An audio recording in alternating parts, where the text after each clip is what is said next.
22 million black victims of Americanism are waking up, and they're gaining a new political consciousness, becoming politically mature.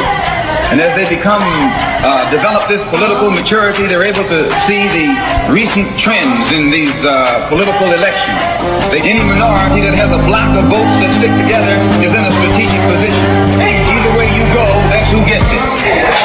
You're in a position to determine who go to the White House and who stay in the doghouse. You're the one who has that power.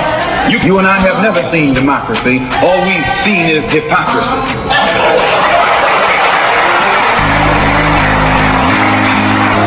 When we open our eyes today and look around America, we see America not through the eyes of someone who has enjoyed the fruits of Americanism. We see America through the eyes of someone who has been the victim of Americanism. We don't see any American dream. We've experienced only the American nightmare. We haven't benefited from America's democracy. We've only suffered from America's hypocrisy. And the generation that's coming up now can see it and are not afraid to say it. And are not afraid to say it. And are not afraid to say it. And are not afraid to say it. And are not afraid to say it. And are not afraid to say it. And are not afraid to say it. And are not afraid to say it. And are not afraid to say it. And are not afraid to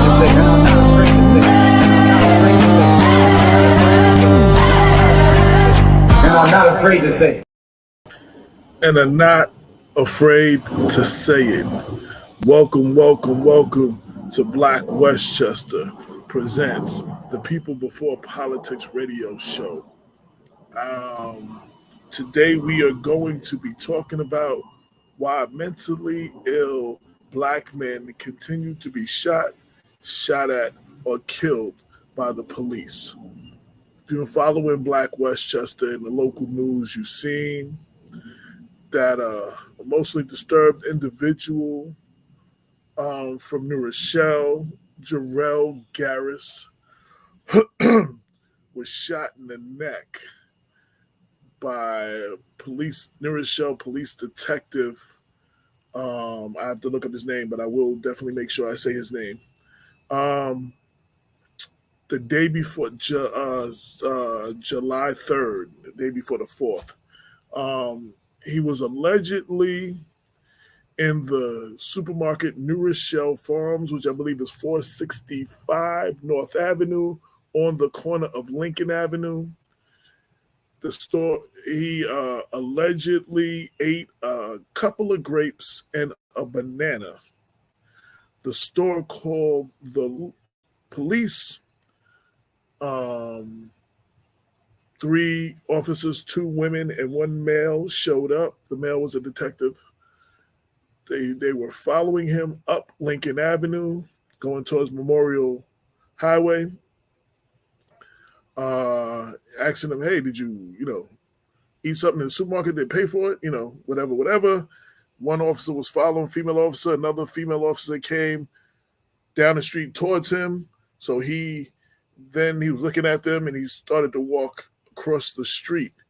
When a third officer came coming from the direction of coming from North Avenue, you heard one lady say, what did the store want to do? The other female officer said they want to press charges. The detective then went to handcuff his right hand, and this is all by the body cam footage, the edited body cam footage they did release. They started to grab his left hand. He was pulling. There was a tussle. You can see him come out of one of his sneakers. He gets wrestled. As they're wrestling him to the ground, you hear the male detective say, tase him. And you can see the female officer pull out her taser. And then you hear the male officer say, gun. And all 3 released edited body cam footage end right there. What happened is he got shot in the neck. The New Rochelle Police then released a statement that Jarrel grabbed for the officer's gun. They supposedly tried some life-saving techniques. He was brought to Montefiore, New Rochelle. They kind of tried to stabilize them. Montefiore, you've heard me talk about them, much like Mount Vernon. The New Rochelle uh, hospital does not have a trauma center, so he had to be airvac to Westchester Medical Center, where he has been touch and go. My original news um, coverage of it was that he was killed. Um, and I got that from family members that on Thursday night he died at 7 p.m. His father and others had a press conference right in front of 19 Lincoln Avenue, which is where it happened, in front of St. Catherine AME Zion Church, and said he is not dead. But from what I understand, he is brain dead and on life support with little or no chance of survival. So medical experts that I talked to do not deem that as dead yet. So that he is not dead, but he is brain dead on life support. They just have not pulled the plug. And I confirmed that with the DA's office. The Westchester DA investigates up until there's a time that there's a death, which Cuomo made a mandate that once there's a killing at the hands of the police, the New York State AG's office will then handle the investigation. Right now, the investigation, as last word I heard yesterday, is still in the Westchester District Attorney's office. So he is still deemed alive, although he is brain dead and on life support with little or no chance of survival. Damon is having some, I think my partner Damon is having a little Wi-Fi issues, so he will be on, but he may be in and out. He'll be on soon. We're going to talk about another incident, I believe, that happened in Nyack, of another emotionally disturbed individual who was shot at or killed by the police up there. We'll be getting more into that. This is the second police shooting in New Rochelle since George Floyd. Kamal Flowers was killed the same week or days after George Floyd in New Rochelle. This is the second emotionally disturbed individual or someone with mental health issues killed in New Rochelle. And this is the second incident in recent weeks that this has happened in our region in the Hudson Valley. So we will be discussing this. We have a strong panel today. We have LaTanya Watkins, who will be joining us.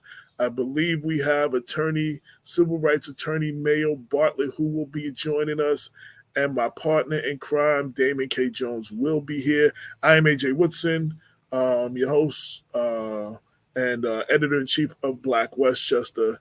And I just wanted to make sure I got all of that out in the beginning so you know what we're talking about.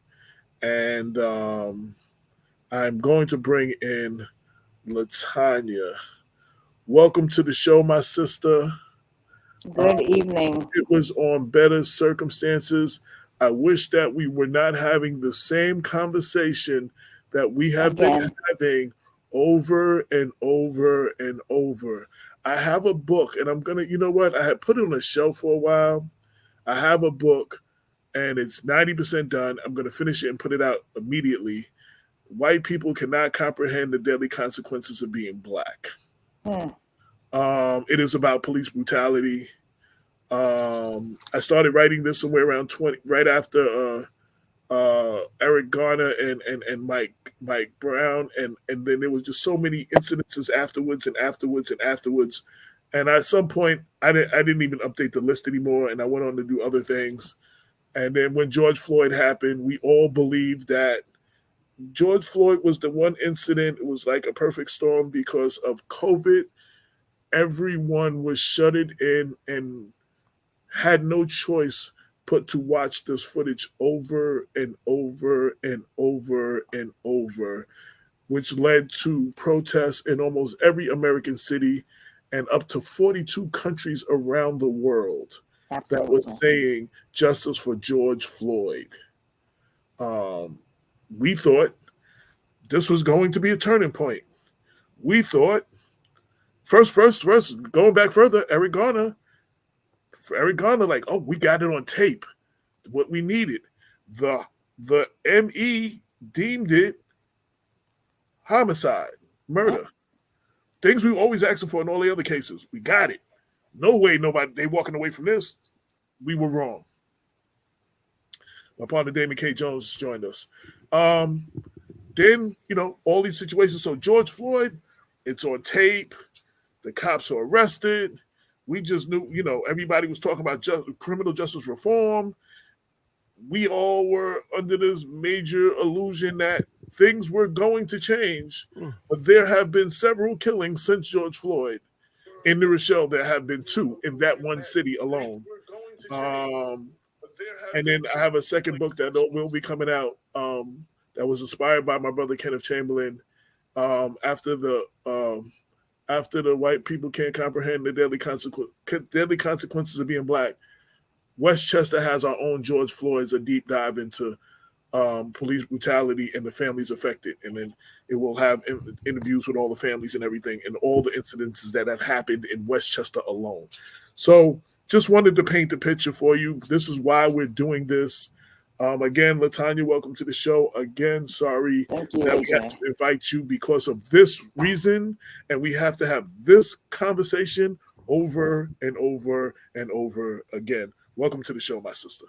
Thank you very much. I appreciate the time and space always. I think, it is frustrating being here for this reason, because I think we have the expectation that white people, who are the people in positions of power, privilege, and entitlement, will do something different. And the reality is that they won't. And I think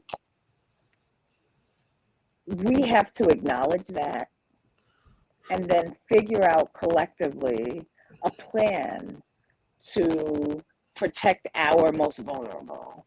As much as we're talking about Black men with mental illness, the one that always stays with me and hurts me more than any, hurts me badly, I can't say it's more than any, was Eleanor Bumpers.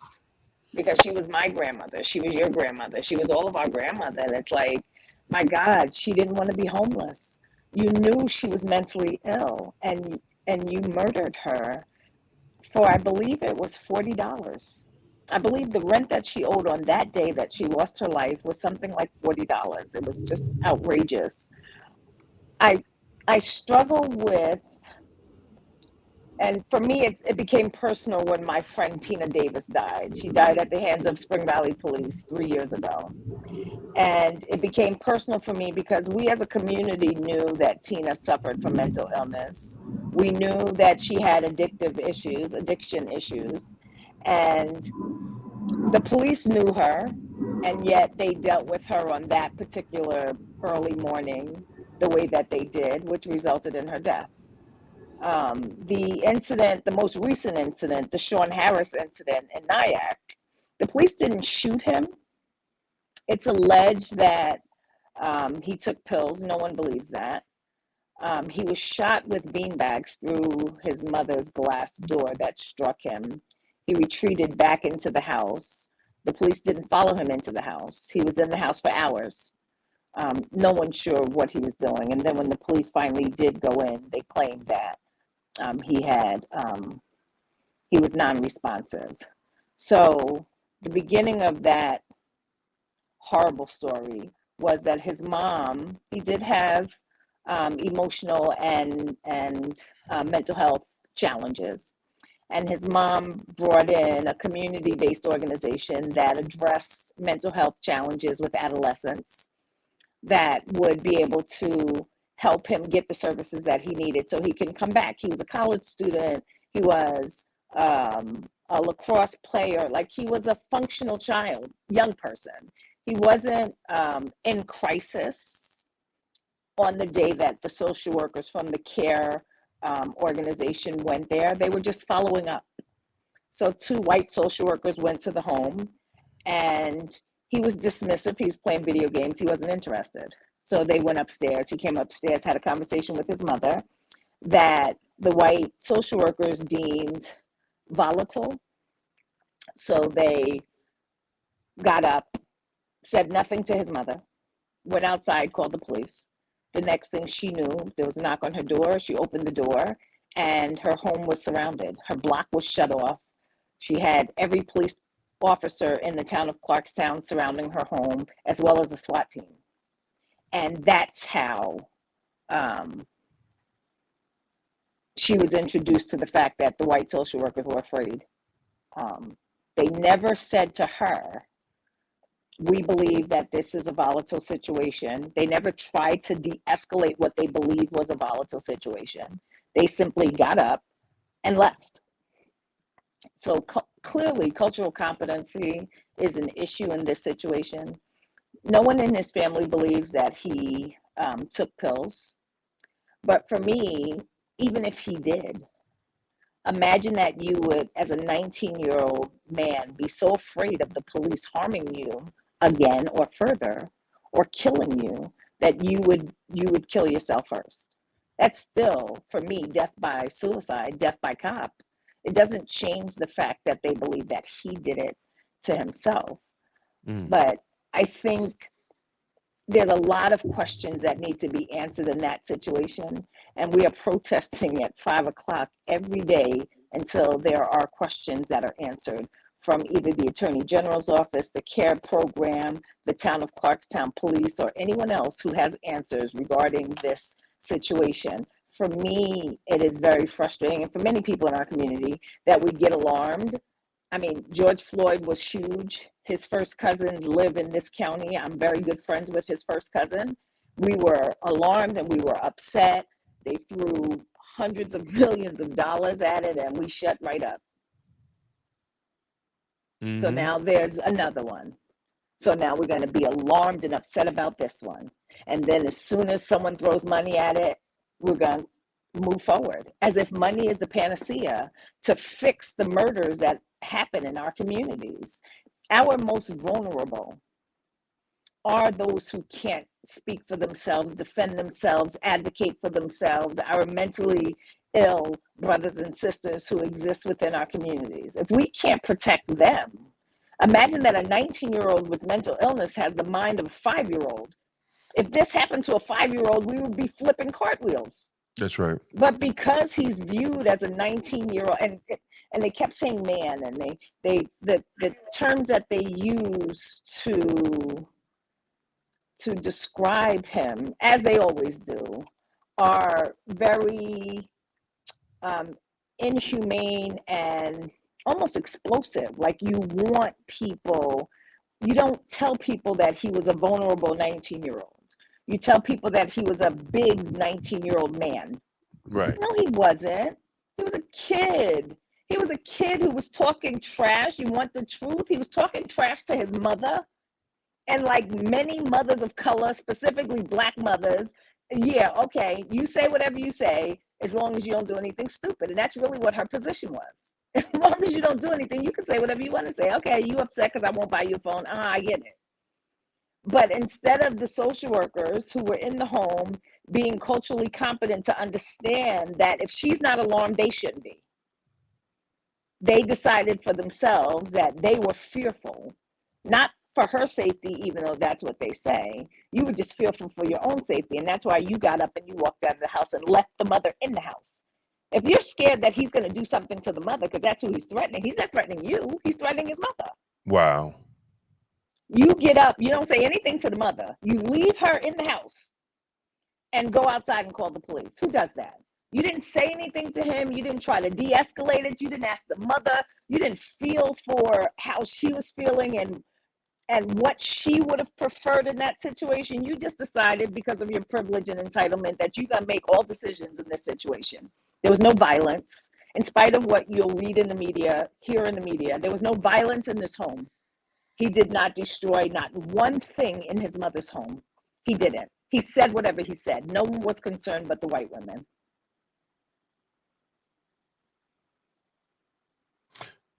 Wow. I'm at a loss for words. Welcome to the show, Damon. We have another guest coming. Again, I hope I painted the picture in the beginning and set this up properly and represented everything well. Damon, just go ahead, Damon. You go ahead. You know,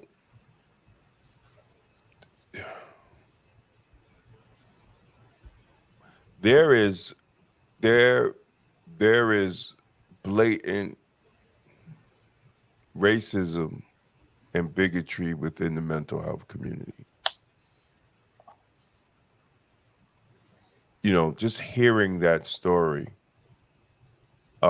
is so disappointing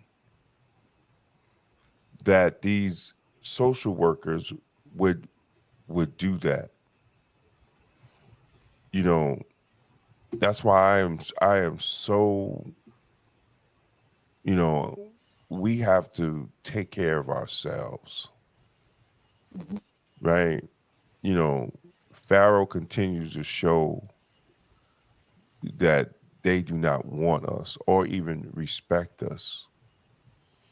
And we sit here, you know, and we do not, as Black people, we do not build the institutions that is necessary for our survival in this country.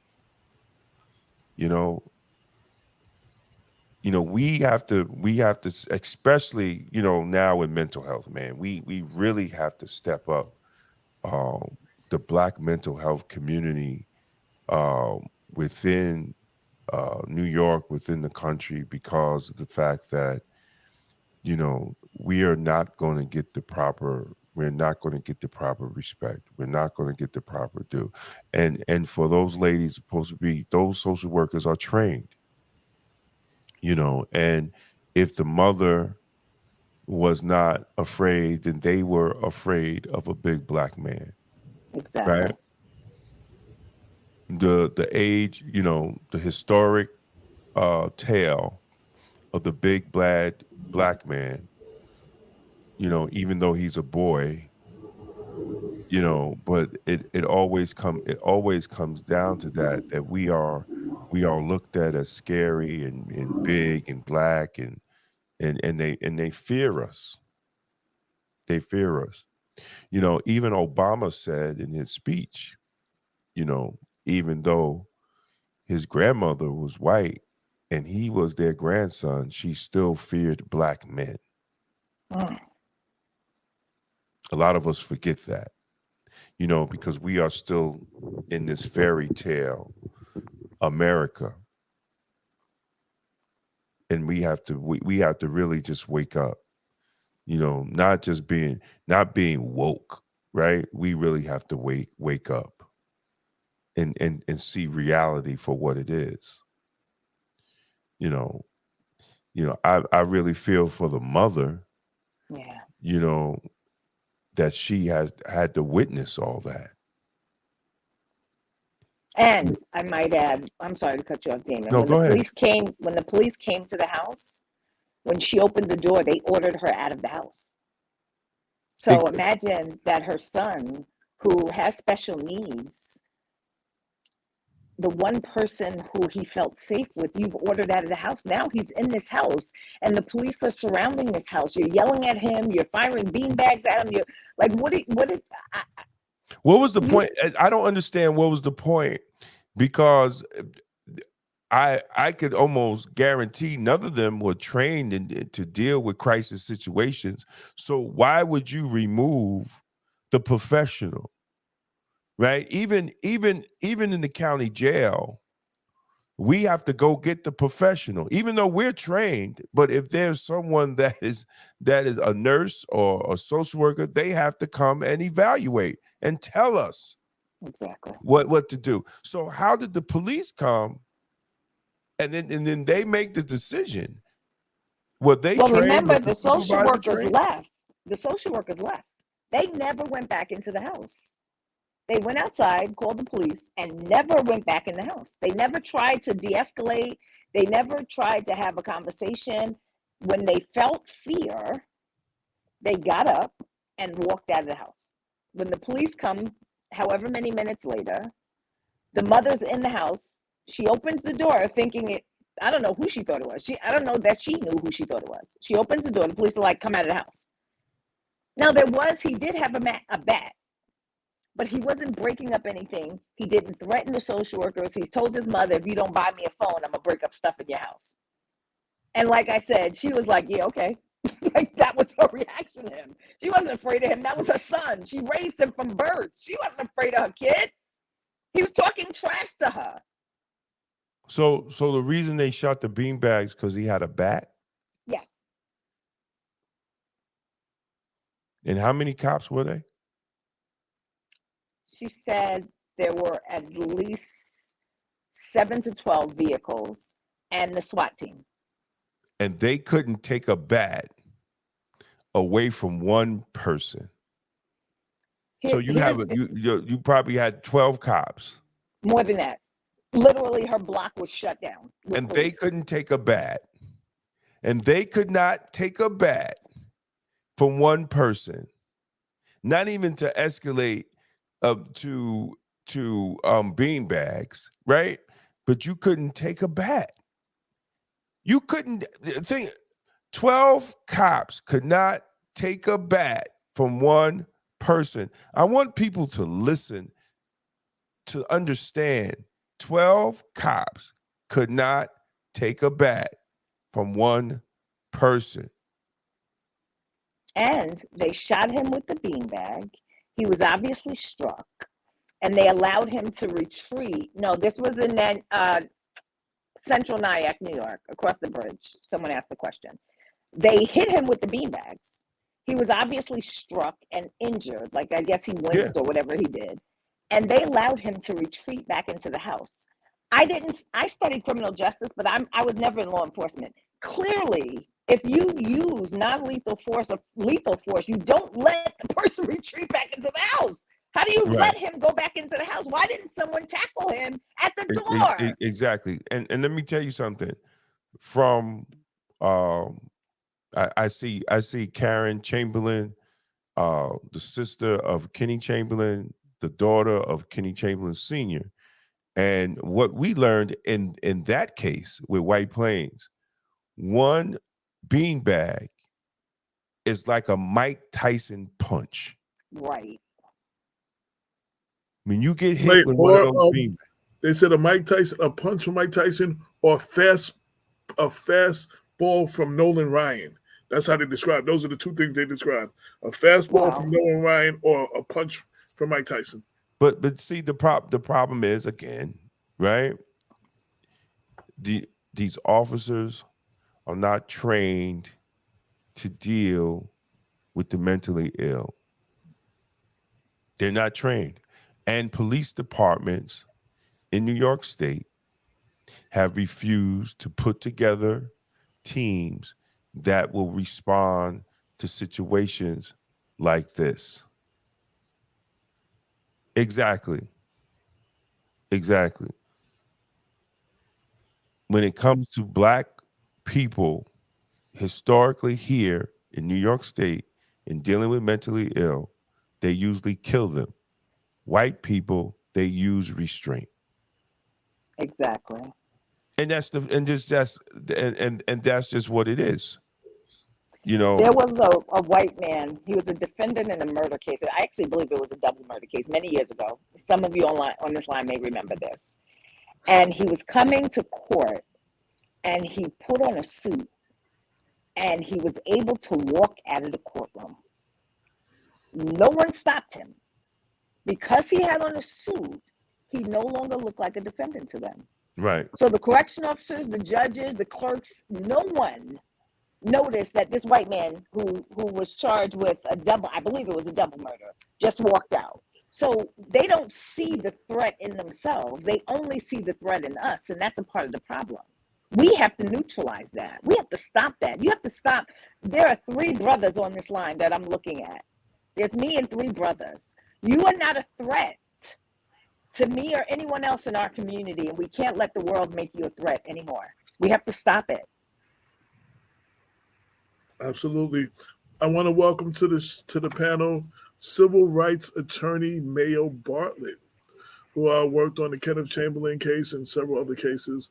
Welcome to the show, my brother. Thank you very much for inviting me. I hope you're well. Yes, absolutely. Go ahead, Damon. No, I was just Brother Bartlett, welcome to the show, man. And here we are again and again and again. Where do we go, right? To try to correct this problem. How do we get there, man? I mean, we've been on panels, we've been on commissions and yada yada yada yada yada. At this point. And there's a lull when everybody is marching and Black Lives Matter and the press is talking about it, and then all of a sudden it goes away and we go about our lives, and then boom, right? Incidents happen again, and then we realize, that we didn't leave the home plate yet. How do we move forward, brother? Like, how do we get these policies in place, these training in place, and for elected officials to recognize that there has to be some change instead of rhetoric and just talking about it. They have to really do it. You raise a great point. Oh, brother. Can you hear me? Yes. Oh, there you go. You froze up a little. Go ahead, brother. I'm sorry about that. But right. You're correct. We've been doing this work for a very long time. And it seems as if we continue to have the same issues. And I think that at the end of the day, one of the things we have to look at is why are police responding to particular incidents? And that's not to say on any given incident, there should be a uniform response. But if you get a phone call that somebody has stolen food, in my mind, do you want law enforcement to arrive? And if so, are they unaccompanied by someone else that might have mental health background, a mental health professional? And one of the things that we've talked about in the task forces that we've worked on is, does it make sense in a circumstance that may involve somebody with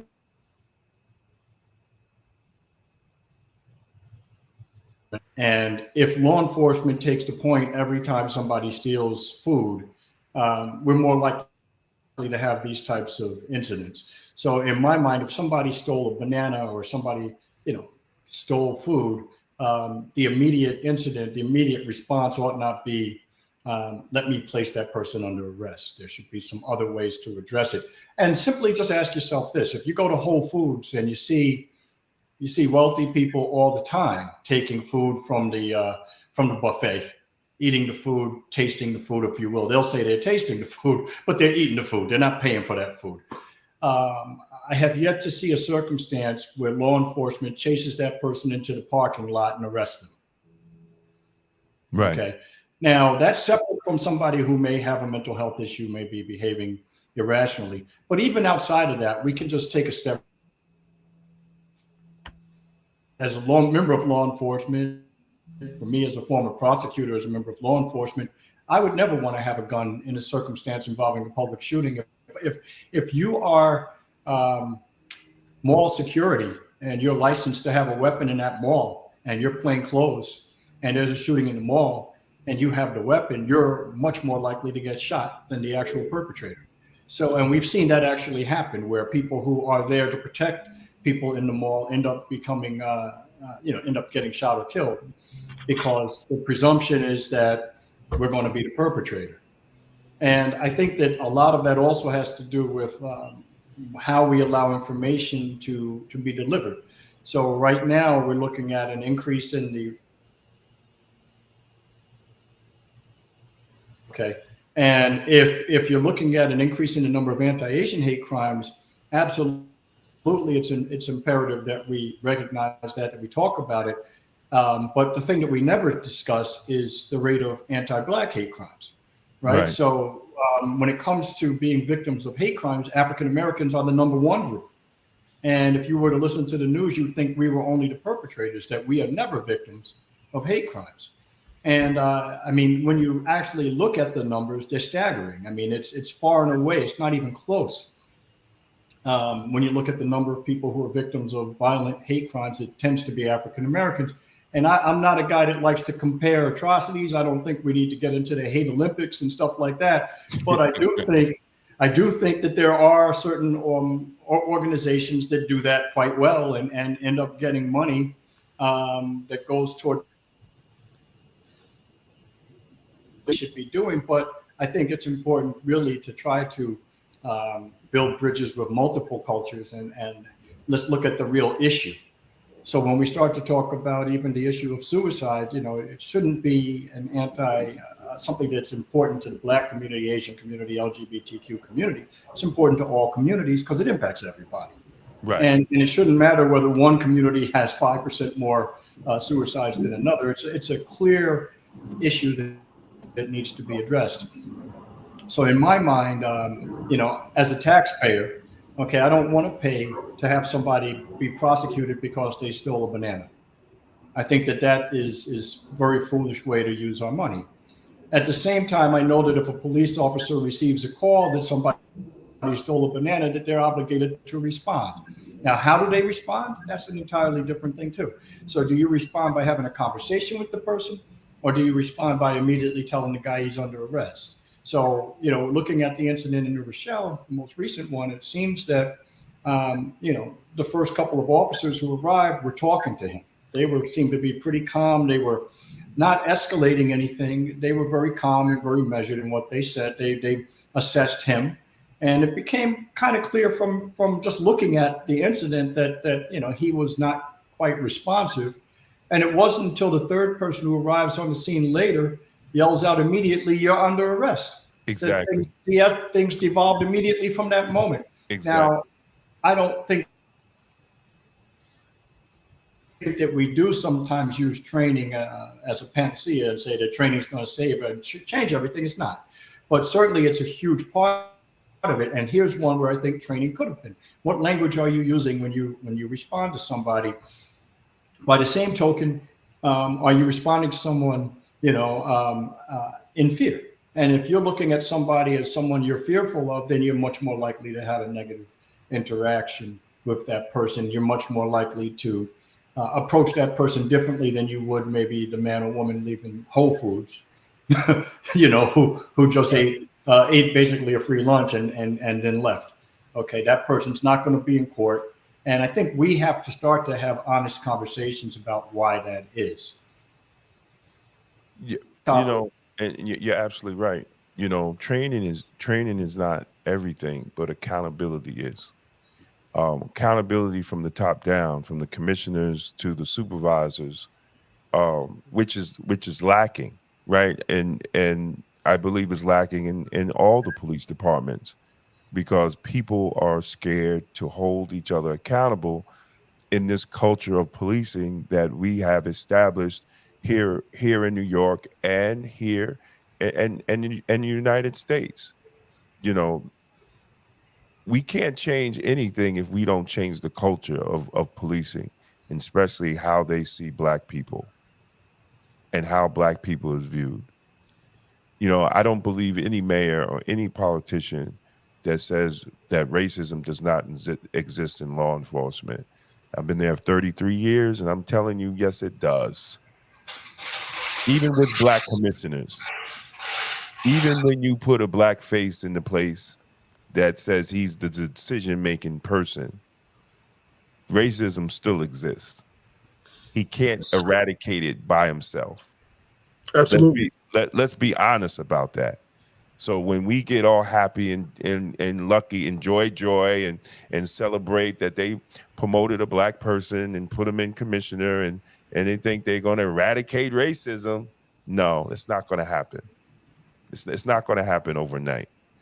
And usually that commissioner gets tired of fighting it and he just says the hell with it and he collects a check. because it's too much work. So, you know, I think we really, you know, people that are watching and the people that have always been around, you know, there's a lot of work. The work is not over. It's definitely not over. And those that were at the table need to get back to the table. And we can't fall for the banana in the tailpipe like we are progressing. And when the reality is we haven't went anywhere. We've been hypnotized just to sit at the table. And then nothing's changed. Just to appease our little egos that we're able to sit at the table with these high elected officials, and then they're just pulling our leg because they haven't done a damn thing. You know, where we sat for what, 9 months, and we put recommendations together. Where are we with these recommendations? Where are we with these recommendations? Well, the recommendations are one thing, and you can have a great set of recommendations. Implementation is another thing. And implementation requires the right people, but it also requires time to look at how something's actually being rolled out. So you can go into something with the best of intentions, right, and not realize that it's not. We need to change the way we deal with people with mental health issues. And you can spend a lot of money and put a lot of people in positions to do that. But then you have to go back, in my estimation, and look. I think it's something you do when you're first getting started, every 3 months, 6 months, and then a year. And then after that, you got to revisit it every year, every 3 years, every 5 years, see if it's still doing what you intended to do. But you know, I want to get a little off topic, but not really. Just we're looking at, you know, we just had affirmative action overturned, and the decision more or less suggested that everything should be seen in a race-neutral way. And it would, as the United States has always done, is what was suggested, and it would be wonderful if that was the case. But when you stop and you look at the fact that the country is steeped in race, that it was, you know, didn't view African Americans as a whole human being, as 3/5 of a person, that was institutionalized, that was in the Constitution of the United States. It's very difficult to turn around and to anticipate that in basically 60 years, 50, 60 years since Jim Crow, that you're going to be able to have a race-neutral society. And I always go back just to the lyrics of the national anthem, which most Americans are not familiar with. The fact that it doesn't end, you know, where we think it ends. That after that there are other verses, and one of which is, "And where is that band who so vauntingly swore that the havoc of war and the battle's confusion, a home and a country should leave us no more. Their blood has washed out of their foul footsteps pollution, terror of flight or the gloom of the grave, and the star-spangled banner in triumph doth wave over the land of the free and the home of the brave." That didn't consider people of African descent, that's for sure, as being anything other than slaves. I would love to have somebody sing that at the World Series, or sing that at the Super Bowl. Sing the whole thing. And if people still want that to be the national anthem, then that's fine. And I don't think that makes somebody un-American, simply to point out what the actual lyrics are. So there are a host of things that we need to address in terms of how we police, and not just in the Black community, but how are we policing people, period. And what type of training are we giving law enforcement officers, and who's actually providing the training? Because if the person providing the training is you know, status quo, you can't really expect a different outcome.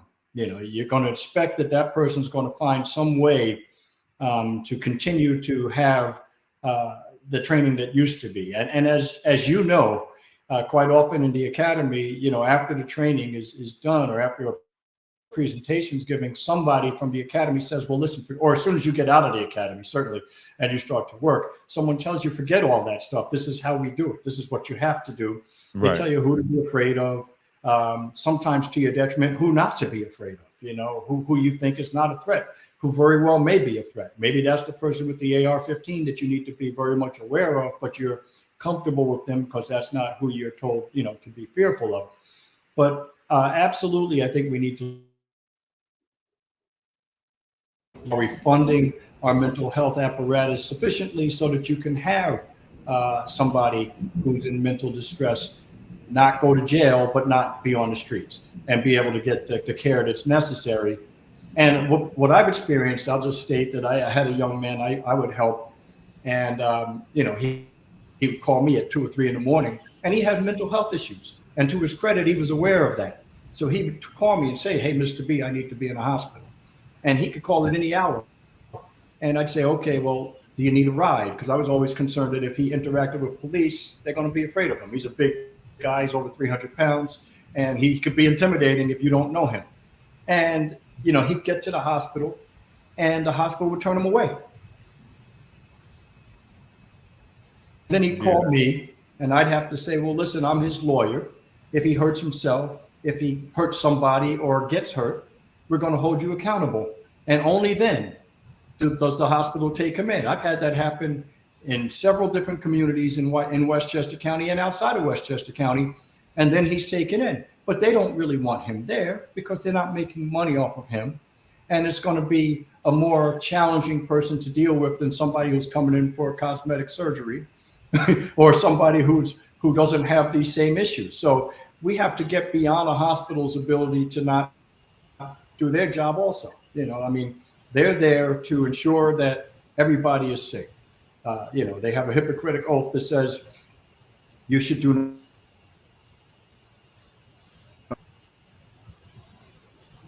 So we don't have proper funding right now for people to be seen in the jail.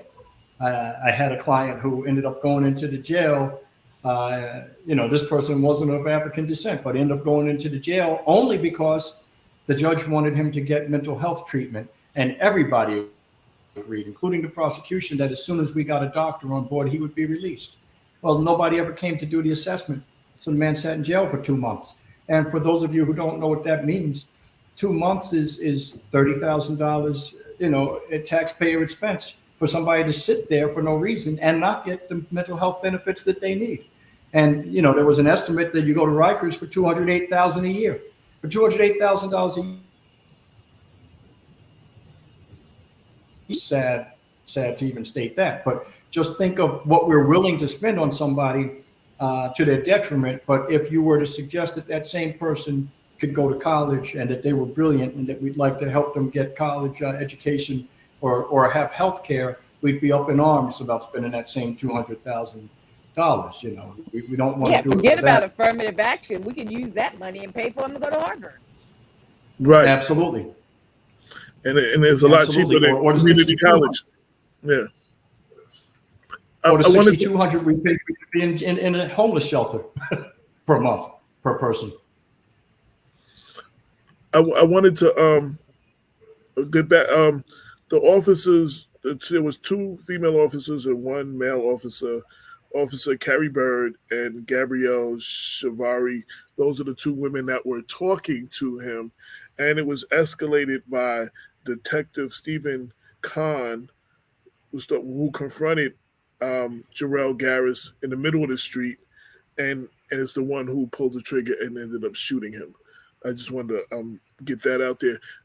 Also, we have a listener, Craig McFarland, said, "Native New Yorker brings greetings from Central New York. Our community was once fortunate to have Reverend Taylor, who has passed. He was a gatekeeper, point person that local law person for this purpose. He could identify that population, and sadly, he has not been replaced, to my understanding." So he's saying they had someone like that identified those and dealt with the mentally challenged, and now he died, and they never replaced him. Well, we have to. So there's a few things, right? There's a few things that Sandy has said. The reason why things don't change because politicians don't change them. So let the people that we vote for, the Democrats, right? That we vote for, that we put in office, that are mayors of these black cities that have police brutality, and that we put them in office, Sandy. We put them in office. I need to be clear on that. The people that we elected, that we go out here and we elect them, they're the ones that create this problem. They are the enablers of this problem, because they could pass legislation, but they won't. So, and black and let's be honest, black politicians are just like mannequins. They look good, but they do nothing. They just stand there. They stand there. And then we let them off the hook all the time because we vote them back in office when they do nothing.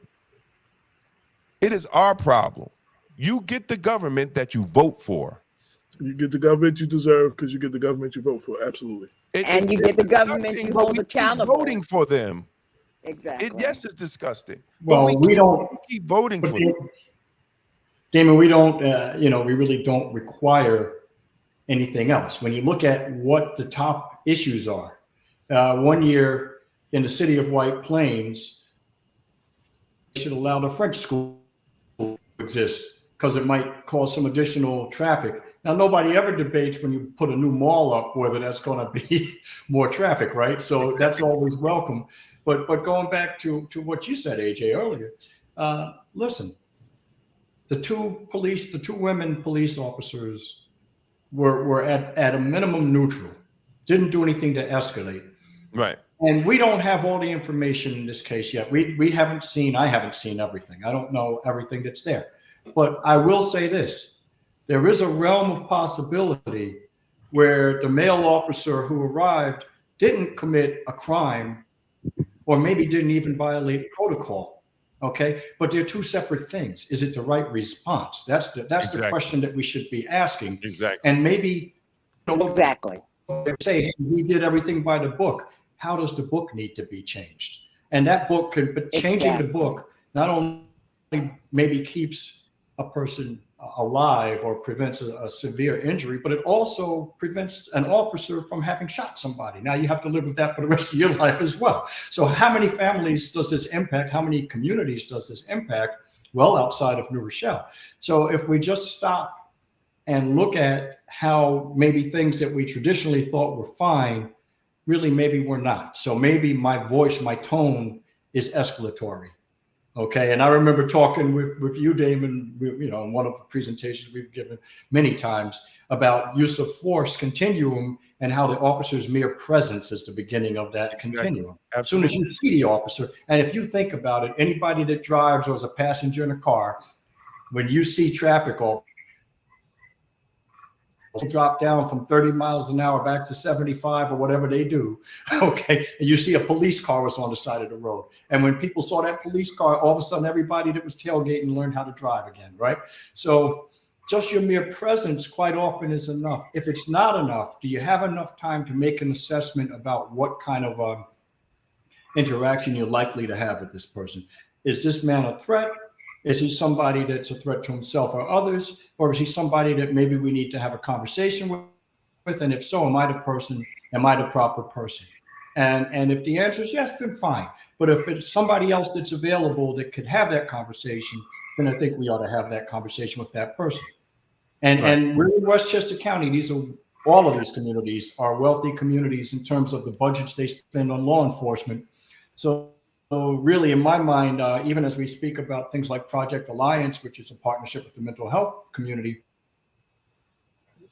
municipalities ought to have an embedded mental health professional available 24 hours a day. They shouldn't even have to wait for the county to come and assist. They ought to be able to say, just as they do if there's a circumstance where they feel they need to enter a home by force, they all have a SWAT team or they all have a partner agency that they can call to go and do that. So we ought to have somebody available to go by and by all means, if that mental health professional is not able to be the point based on the circumstances, then they take a step back. But it doesn't mean they leave. You take a step back and then you can assist in another way.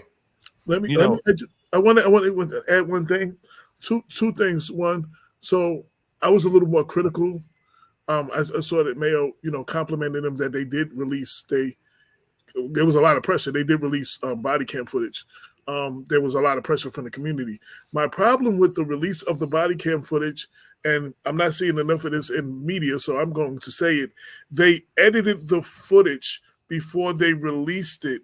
We didn't get to see, so they say, now I personally have had dealings with the Rochelle Police Department with the Kamal Flowers situation, where they gave me a statement and then camera video from area video, Salvation Army and some door cam did not support their narrative. They said the guy was shot once. We found out he was shot twice, once in the groin. They said they did this. They said they did that. They say that Jarrel grabbed for the gun. Now, I know, and we're just dealing with just the New Rochelle Police Department, but police, period.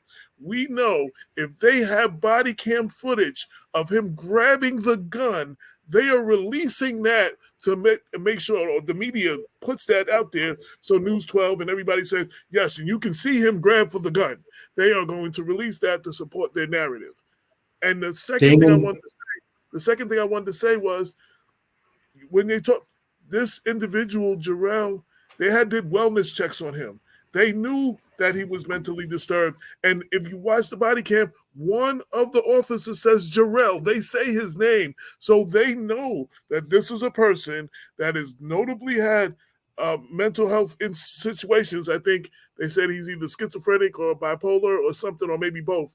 But the police department have this on record. The officers knew who he was. You know what I'm saying? Like, they've had dealings with him. They've done wellness checks on him. They didn't just walk up on somebody and not know that they had mental health issues. And one of the officers actually called his name.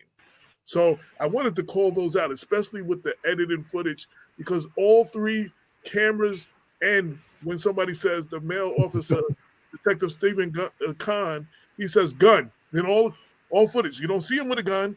You don't see a gun. And again, with New Rochelle Police Department, when they said Kamal Flowers had a gun, within 24 hours, there's a big old picture of the gun he supposedly had that was given to all the media. We all had it, me, News 12, all of us. We seen the gun that he supposedly had. We seen it. They doubt that it was doubts whether he really had that gun or not, but they showed us that. And they released this footage because they caught so much flack for not releasing the footage in a timely manner 3 years ago with Kamal Flowers. And that's why they rushed to release this, but they edited it first. And I just want to keep that out there. They edited, they did not show us.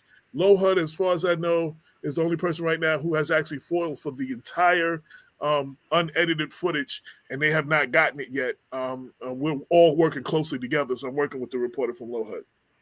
Well, AJ, I just want to say, first of all, I think you bring up a great point, and I think that's why it's so important that you guys are the forum that you are, because number one, it's not a 2-second clip or 2 minutes for us to get a piece of a thought out. And what I will say to you is that, I did 2 interviews, and in both of those interviews, I said exactly what you said. I said that to me, it's somewhat odd that each of those videos ends at the same time and none of them show the actual shooting.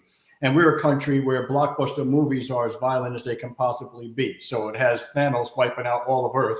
We can watch that, but you can't watch a shot fired by a police officer. But all you see on TV is shots fired. Every video is shooting people. So that was an issue for me. And also, we discussed whether there was any escalatory action taken. So unfortunately, when you do interviews, you can't control what's going to be there. But I'm very glad you raised that, because that's important. I mean, nobody else would ever expect that I'm only going to see, 3 minutes of an interview, of an incident. And then when we get to that last moment that's important, all of a sudden there's nothing. We dealt with that in Mr. Chamberlain's case. We had video of everything, every single thing, until you get to that last second where they shoot him. All of a sudden there's nothing. And that's a problem.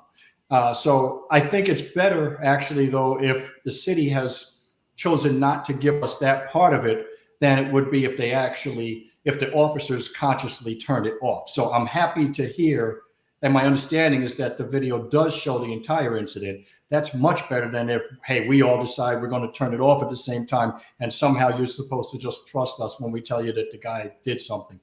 But that's a major problem. And sometimes, again, it's through the pressure that you get a release at all. So the fact that you have what we have, at least gives us an idea of what the encounter was. Without that, we wouldn't even be able to see the difference between the two female officers' interaction and the male officers' interaction.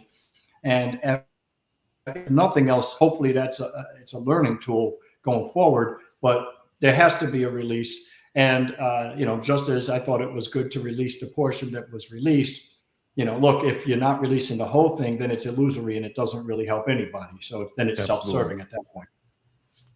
Absolutely. Go ahead, I think we should also, let's not forget in the culture of policing, right?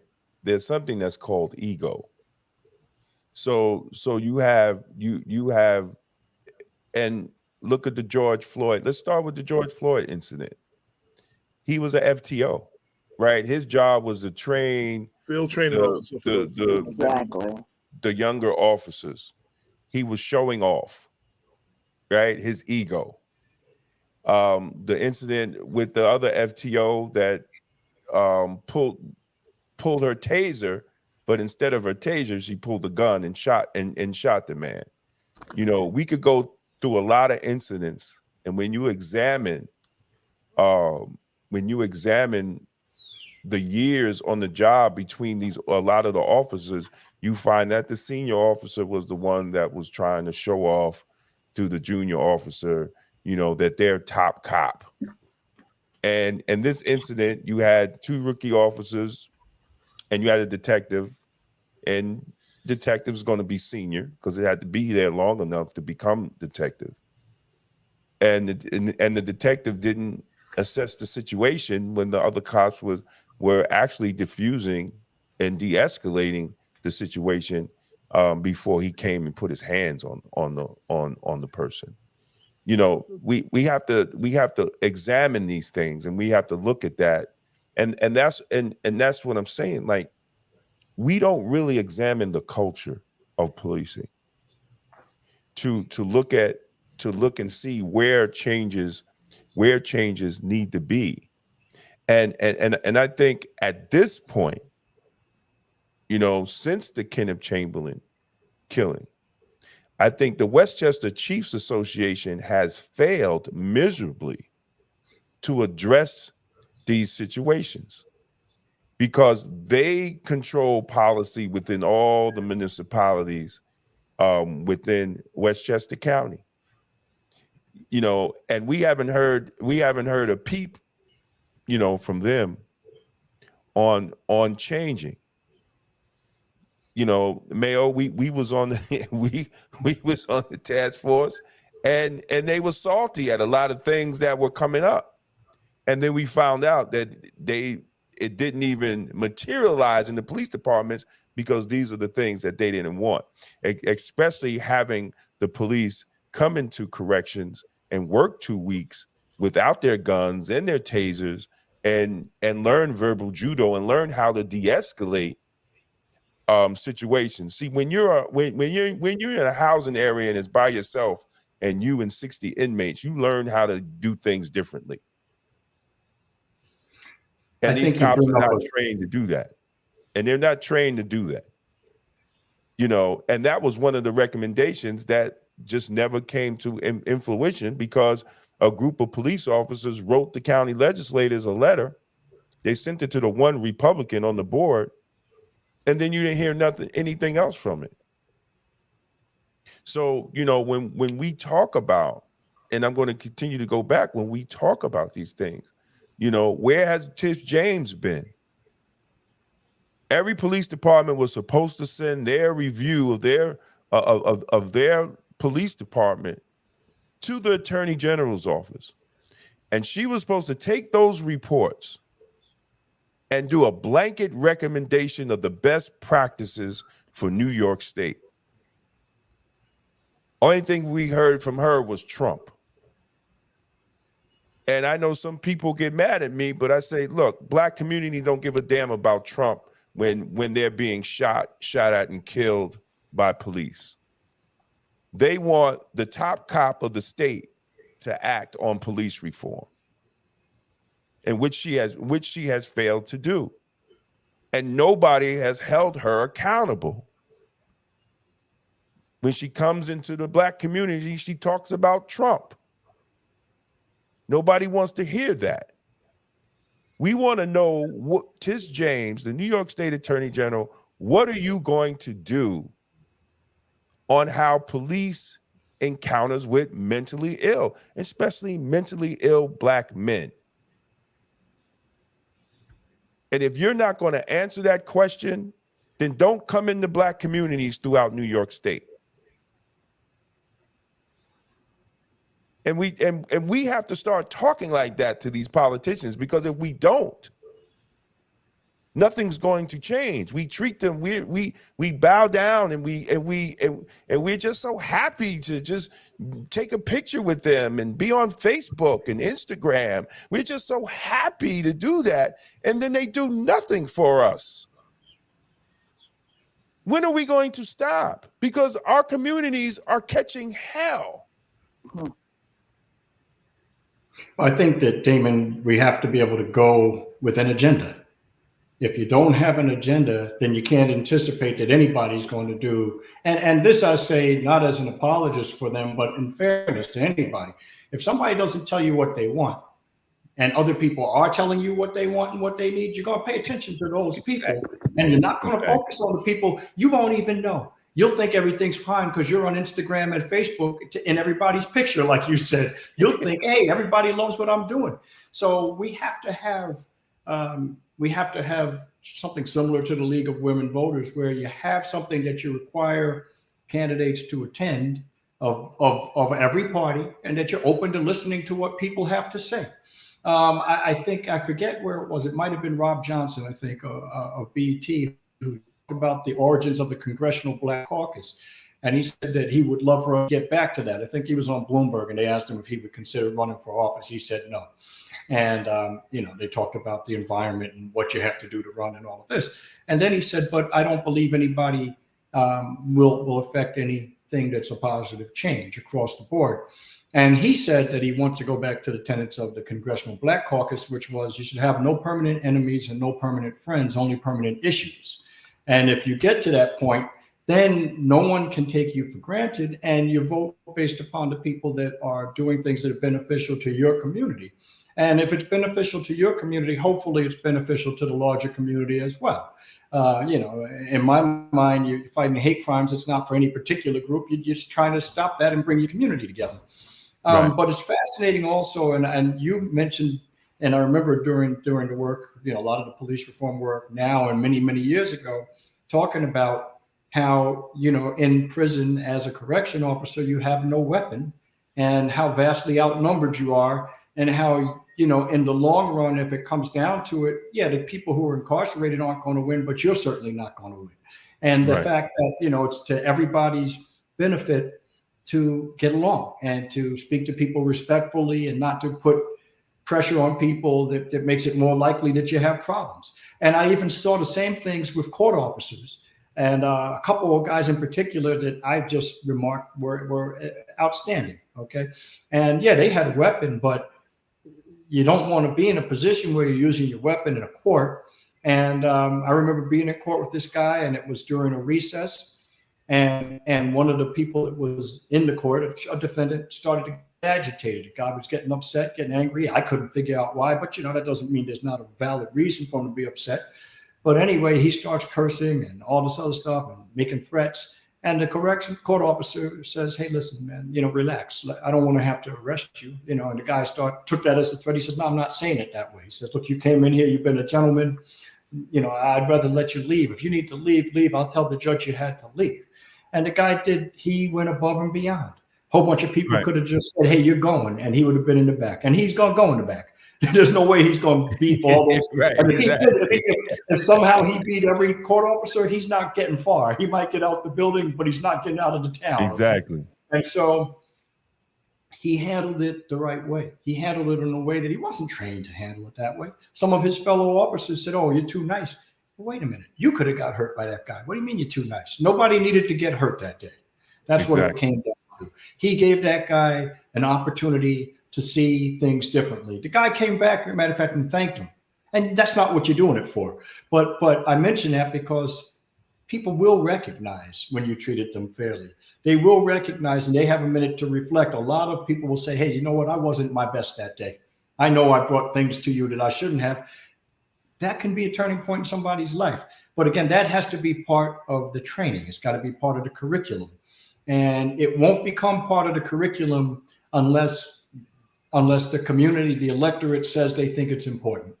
If we don't say we think it's important, then it won't be. If instead we end up having conversations about why we're going to require people who are in need of food stamps to go work for the food stamps, and those are the conversations we're having while we give money to other countries. Millions. Don't even get started with that, bro. Like those are people that we're supporting. Another show, man. That's a whole other show, man. I want to add one thing to what Mayo said.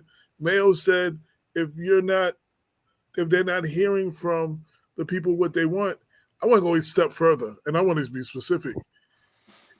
If I have a group of people that are going to blindly, loyally vote for me regardless, why the hell should I don't have to work for their vote. I don't have to work. The Democrats traditionally do not have to work for the black vote. So they don't respect it. They don't have to earn it. They don't have to tell you what they're going to do to get it. You're going to vote for them. I'm a Democrat. You're going to vote for me. And that's what it is. So why am I making any, and not only that, we don't support our candidates financially with our wallets. And that leaves corporations and developers and other things who have agendas, they do. And that makes that they give large checks, and when they call, the phone gets picked up right away when they call. You understand what I'm saying? Like, I mean, we have a part to play. Damon, Ken, Dr. Bob, and Tasha Diaz started the Westchester Black Political Conference. Not Tasha Diaz. Tasha, I'm young. I'm sorry. My bad. Mm-hmm. And started the Westchester Black Political Conference. That was supposed to be, like you said, the League of Women Voters. That was supposed to be something like a pack where we support a candidate. We identify the good candidate and we support them. And they may have to come see us as a people to see what our concerns were. But you know what? The Democratic Party told the Democratic candidates not to participate and mess with us because they're scared that we was going to be to them what the Tea Party was to the Republicans, and they thought it was a threat.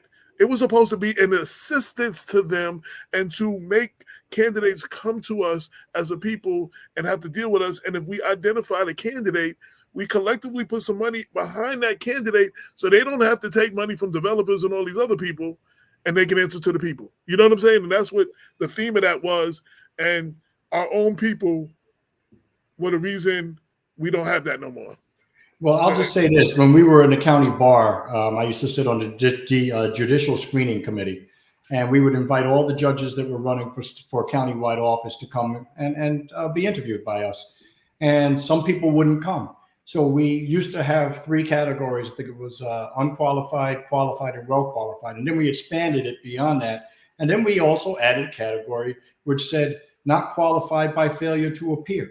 So if you chose not to come to us, we gave you a not qualified based upon the fact that you would not but come and tell us what your thoughts were. And everybody came. You know, nobody decided not to come. And the questions weren't, I got your questions. They're basic questions. But to your point also, look, I've been in courts where, you know, the judge is Republican, judge doesn't look like me. And if I needed to be in front of a judge, I wanted to be in front of that judge. That person was wonderful.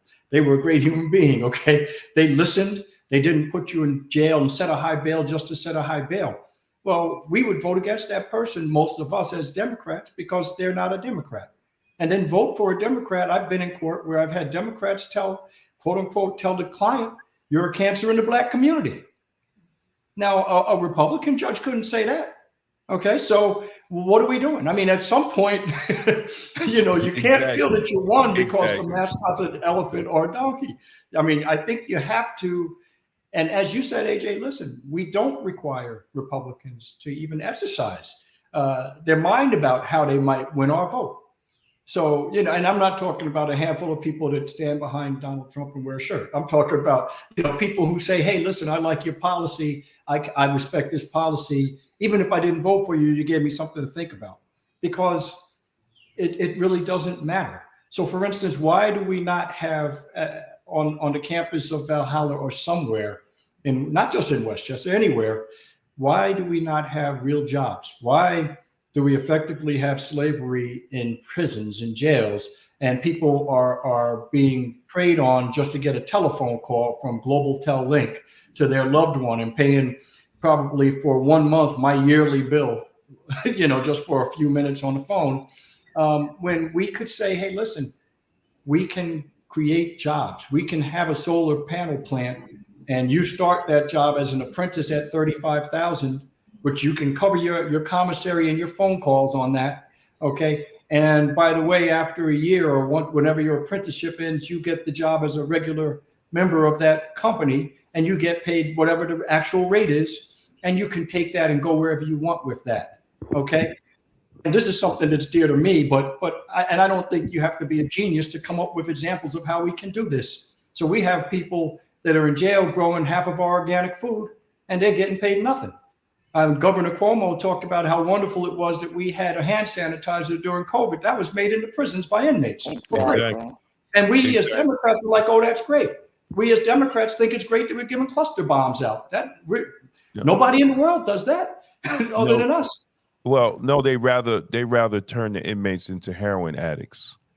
Exactly. And give them all methadone and have them walking around like zombies twice a day. Or working, I knew someone who worked in the prison system for the Department of Motor Vehicles.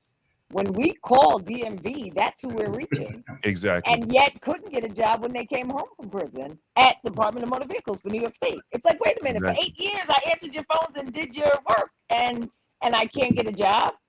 But I wanted to tie together something Mayo said and something that Damon said. Mayo talked about the fact that not only just accountability, but we have to remember why we can't let the people talk themselves out of the responsibility that they have. I think that was in essence what you said a few minutes ago.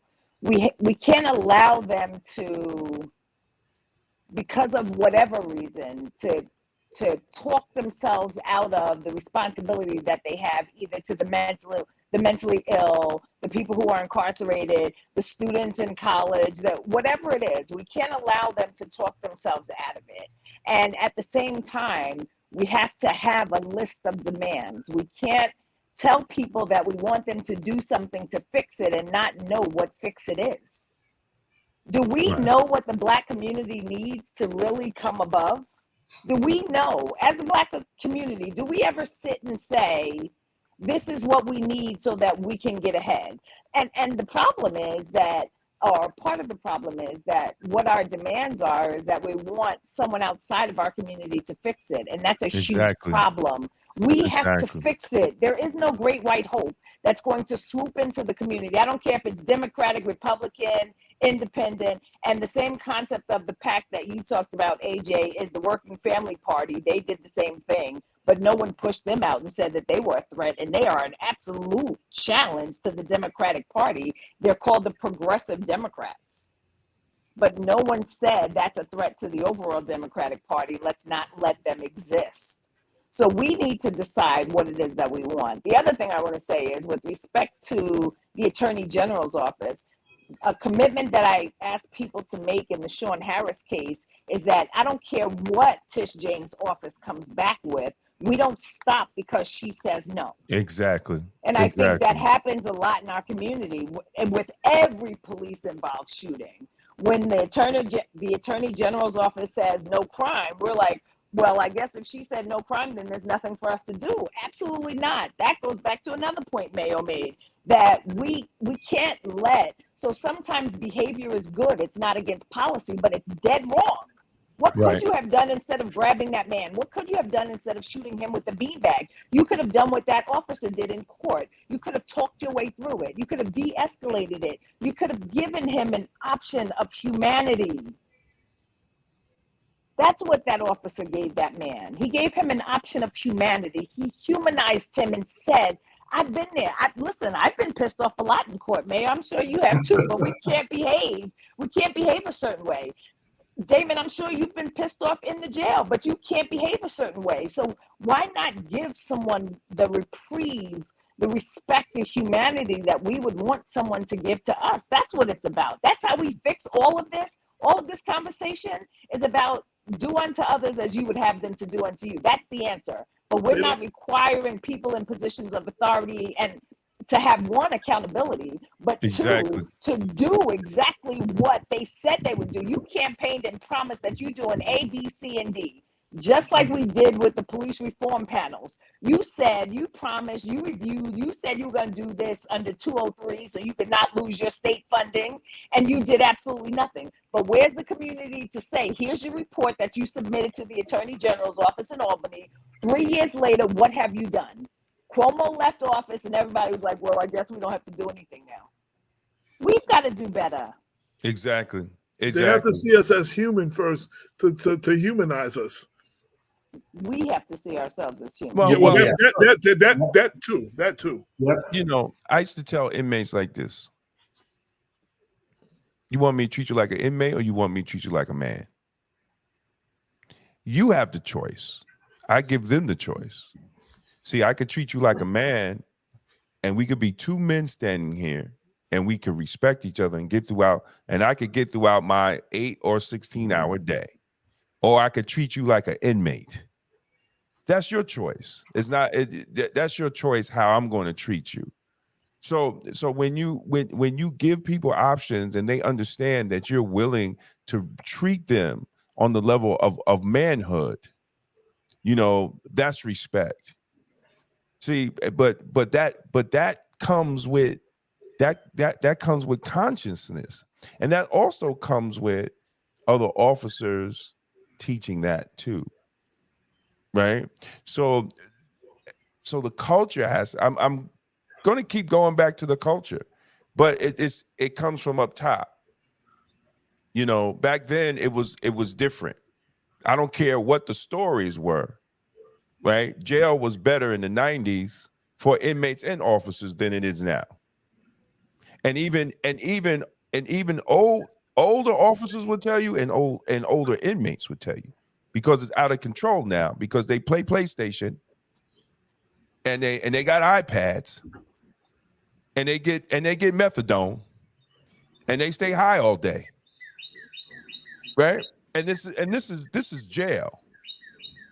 So there's no discipline, or there's nothing, and there's no programs to advance. In the 90s, they used to have the boot camp program.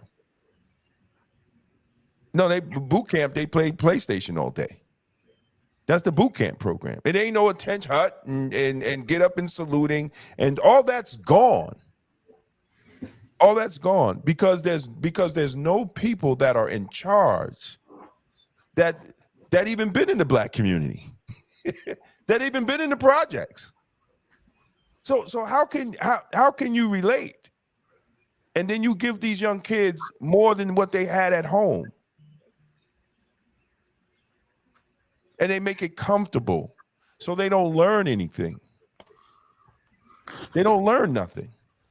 See, we have created a problem that we have failed. We are failing to address within the criminal justice system and outside of the criminal justice system. Because it goes and I'm going to keep saying, and it goes back to the people that we put in place. Damon, it does. I think it also goes toward our unelected leaders. All right. So, and I don't like to be critical of people, and I'm not saying just to be critical. Okay. But I think that, you know, Reverend Sharpton said that Attorney Ben Crump is the Black Attorney General of Black America. And I know he's on TV, he's on MSNBC, and, you know, I guess that's a cute thing to say or what have you. But when you think about it, the Attorney General is the Attorney General for all Americans. And if you need to have a private lawyer as your Attorney General, and if you have a leader of the civil rights movement calling him that, that's a problem. because realistically, if you need Ben Crump or Al Sharpton in place of your government, you have a problem. If you need me in place of your government, consistently, that's a problem. And so I think that we look at our organizations. We have lots of national institutions, National NAACP, National Urban League, all of these national, Black Lives Matter. I don't even know really what the structure of that is. I think there are multiple Black Lives Matters. But I think that it's important that we have a functional, structural organization in our own communities where we know that if something happens, we have people in our community we can count on to come and address it and stand with us. And our community doesn't really have that.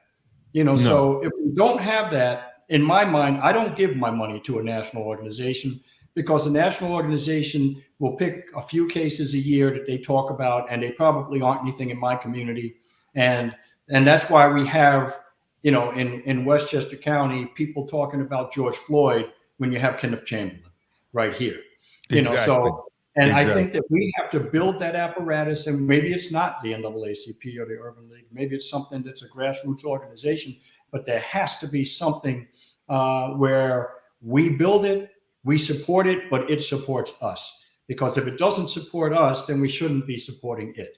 And we have to get the right people involved, get younger people involved. Everybody can't be my age or older, and even looking at how we educate ourselves. Okay, our kids, at the end of the day, turn around and are not able to be proficient in math and science or anything. By the time they go to school, they're behind already.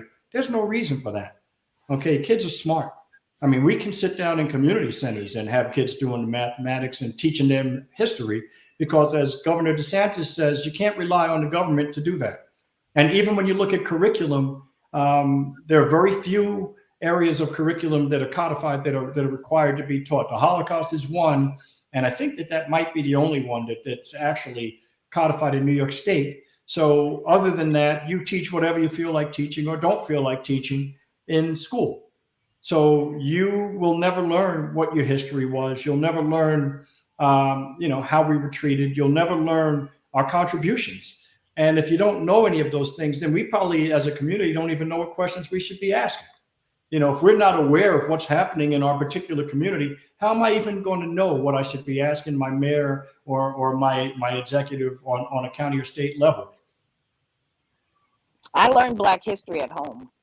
Exactly. My parents taught me Black history. Everything that I learned in school was gravy or an opportunity for me to challenge my teacher.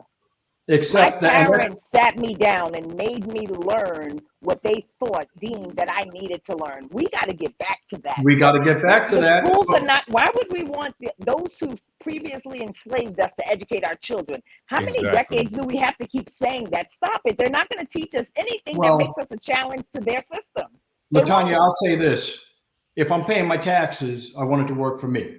If I'm not paying taxes, then that's fine. I'm going to be paying my taxes. So my taxes are going to the school. So I want the school at least to know that it's a mandate to actually teach the kids. And the other thing is, no school is required to give you an adequate education anyway, no matter who you are. So they mandate you to sit in school, but what you get out of it is entirely random. But my point also goes to the fact that, again, we need to create our own institutions, our own learning. I remember we'd go to school and we had friends that were Jewish. After school, they'd go to Hebrew school. Okay, and they learn their heritage, learn their history, learn how to speak the language. We need to get to that point where we start teaching the history. My father's father didn't have an education, second grade education. My grandmother didn't have much of an education either. They knew it was important that their kids had an education, but they couldn't really do it. They weren't able. There were certain things they could teach, but other things they couldn't because they struggled themselves. But that doesn't mean that we as a community can't have a place where your kids can come. That shouldn't cost anything. Quiet is kept. If you have churches that are already paid for, or you have community centers that already exist, why are we even worried about how much it costs? That part, the churches. Churches are open one day a week mostly. You got 6 other days a week that we can be tutoring, educating. I don't know about you, but every church I've been to, they always said the doors of the church are always open. Well, but you know what? Maybe we can reach out to some people and see if we get something started, because we have to start someplace. And there are, I mean, look, we've had some great ministers. I think about Odinga Maddox, and I think of a lot of different people that did a lot of great work, and didn't get a lot of highlights. Were not publicized as much, but they did the work. So there.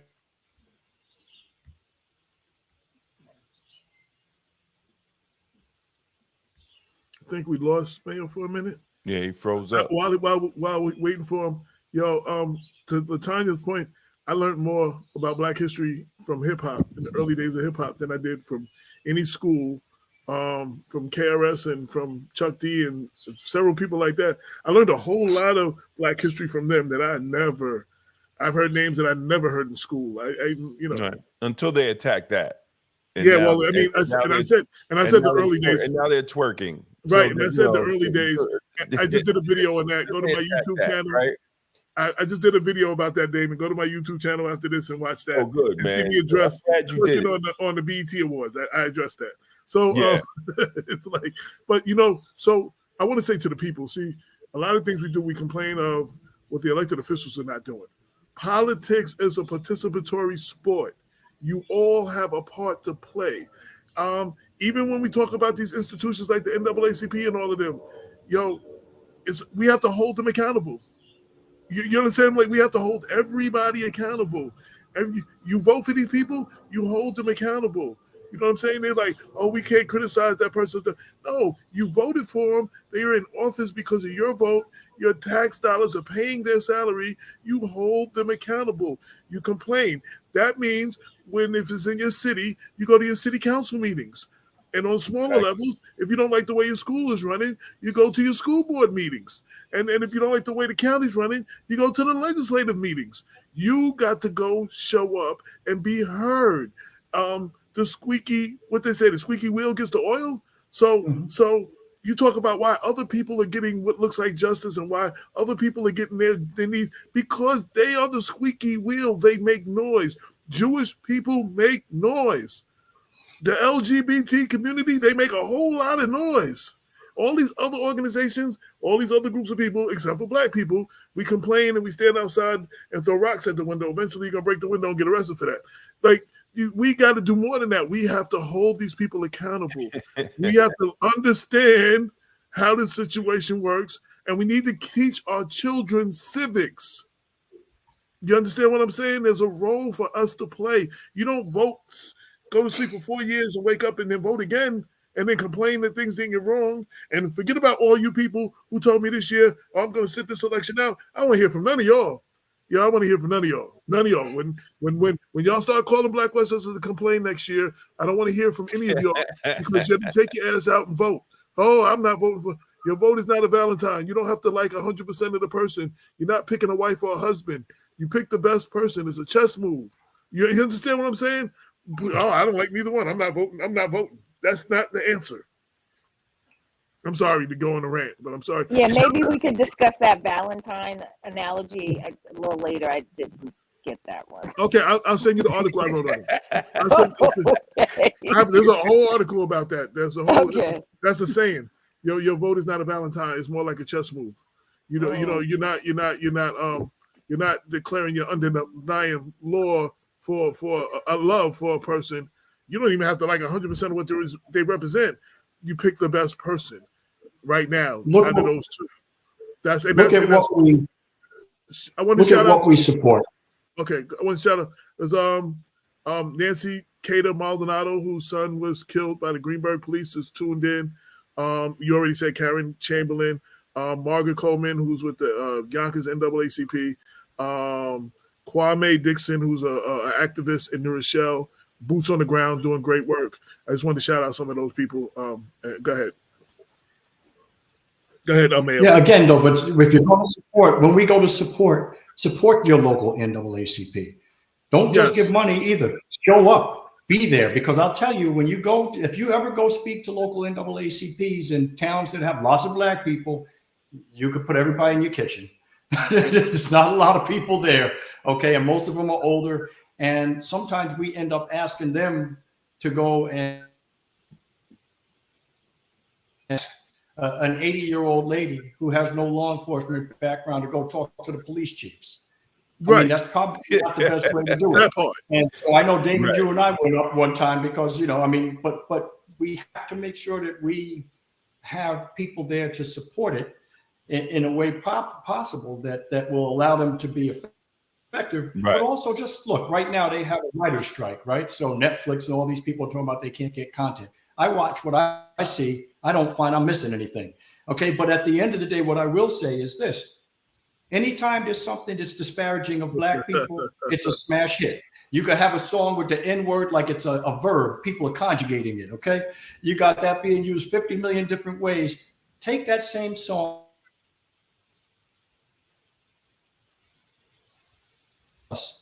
and see what happens. You see if that song is going to be played. See if that show is still going to be there. It'll be gone in a heartbeat. And we don't require the same thing. We don't. So when Mr. Chamberlain's called a nigger, you know, somebody will tell you, oh, well, you use that word. Wait a minute. What do you mean we use that word? Okay, that's not a tactic to distract somebody. So exactly. I think that, you know, when we look at what we require, we have to look at it strategically. We have to respect ourselves. I think, Latanya, you said that, and love ourselves. But we also have to require other people to respect us. And that means that we can't give them our support cheaply. Maybe we don't spend money in particular communities. You know, that was a great way to address injustice. It used to be saying, hey, we're going to boycott to Fendi to buy a $20,000 bag. You know, if they know you're going to go do that, then it doesn't mean anything. You can't turn around and use that as an idle threat. You have to really think about, I think we have to really think about how are we spending our money? Who are we going to spend our money with? Absolutely. I love to say you can disrespect me or take my money, but you can't do both. Absolutely. You cannot do both. Well, McDonald's is not worried about you boycotting because they know Black people can't live without the French fries. Exactly. That's what Bob Law say. They know Black people are not going to stop buying their French fries. So you can talk boycott and all that stuff you want. Black people are going to do that. That's the problem. We could end all this overnight. Just take off $4.6 trillion that we spend with the enemy and don't spend it with nobody for a week. Like Troy T said, voice your opinion with volume. That's the problem. We spend more money on bullshit than some small countries spend to operate. And we don't understand our power, and we're crying about affirmative action. Our affirmative action is in our pockets. Absolutely. But we continue to not utilize it. We fund every organization that disrespects us. Exactly. And we fund every organization that disrespects us or treats us a certain way or is killing us with the food they're serving us. We support all of them because you got to have the new whatever it is, and you got to have some bag with some letters on it that company don't care nothing about. It also starts at the top, right? Why is Jay-Z complaining because of this company didn't do a deal? Start your own company, get your own winery. What are you doing, bruh? Right? You know, what are you doing? Puffy's complaining because the company let him go or whatever. Start your own. Even at the top of what we call successful Black people, they still beg. They still beg white people. Exactly. Even at the top. So and that's the sad thing about it. They're not building institutions. They're begging white people to be a part of what white people have.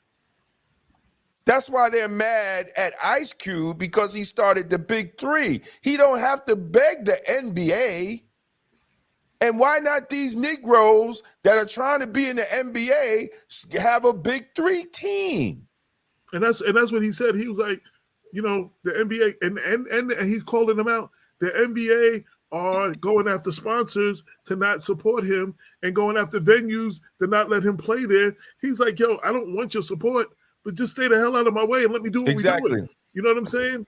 Exactly. So I wanted to say something, the NAACP thing that Mayo brought up. So I've been very critical of the NAACP and all of the civil rights organizations, and especially the Mount Vernon branch, that has been non-existent since we did Black Westchester. So I joined, invaded, whatever you want to call it, the organization. They had a 80-plus-year-old woman who was president forever, and we had an election. She's no longer there now. I am the new first vice president, and I'm going to push the levels of everything I can until they tell me to stop, tell me that I can't do it no more. I don't know if it will make a big change, but I'm going to push every level. I'm going to walk that line because, you know, you cannot do certain things in their structure, but I'm going to walk that line until I cross it every chance I get to push that, to make the Black-run city have a thriving NAACP, you know. So bravo to you, AJ. That's whether what it you do works it. or not, Bravo. whether it works or not, and my sister Margaret Coleman can attest to this. First thing I did, I called Yonkers, I called Janice and Greenberg, White Plains. I called Reverend McLean and New Rochelle. I want to get a little coalition going in Lower Westchester. Something happened, one of us, we all come out. We all say something. You know what I'm saying? Well, when we got a new president, we got a new president. I wanted all the other presidents to know who she was. I'm just going to tell you right now, do not let that get to the state.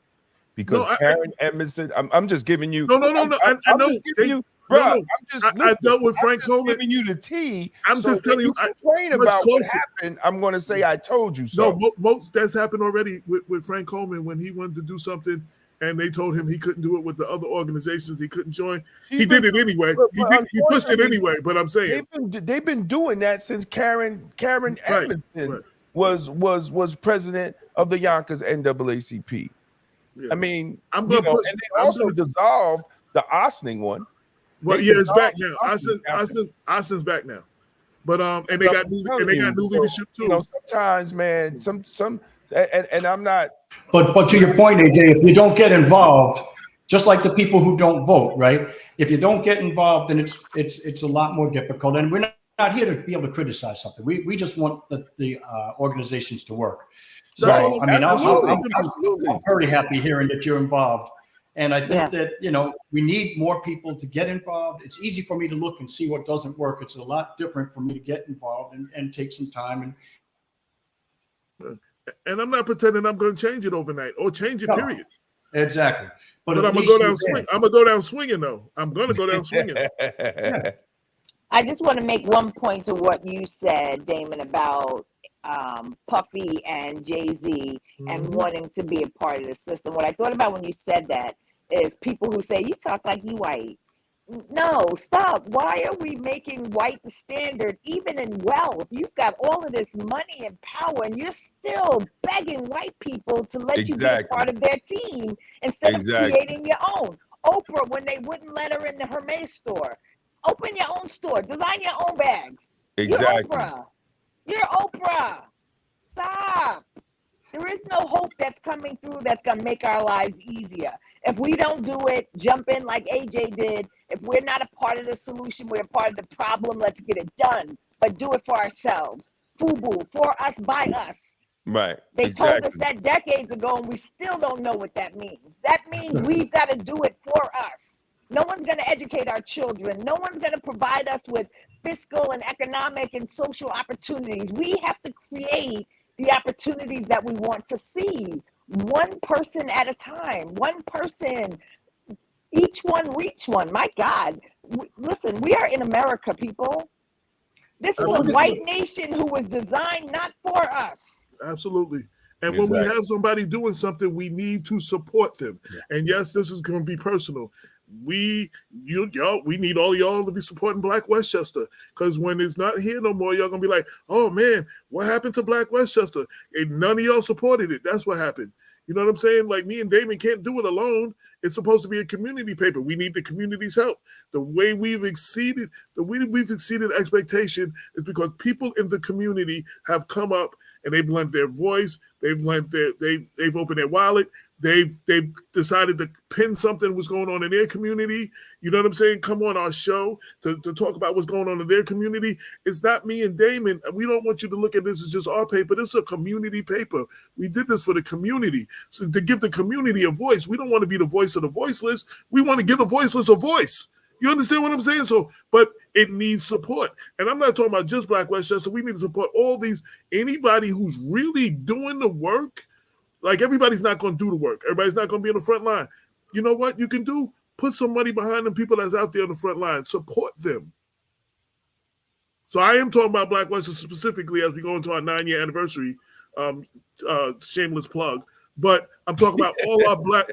I'm keeping it real. This is our show. So, but I'm just saying though. But we need to support our Black establishments. Again, I may not change things in the NAACP. I might get frustrated in 2 years and be like, I wasted my time. But I'm gonna go down swinging. And then, if I did waste my time and it don't change, wait till you see what the critique is, because I'm gonna have all the information from the outside, from the inside now. So, so it don't stop. Well, I mean, I think who said? I want to say, who said the Attorney General thing? The Attorney General, respect to Kenneth Chamberlain.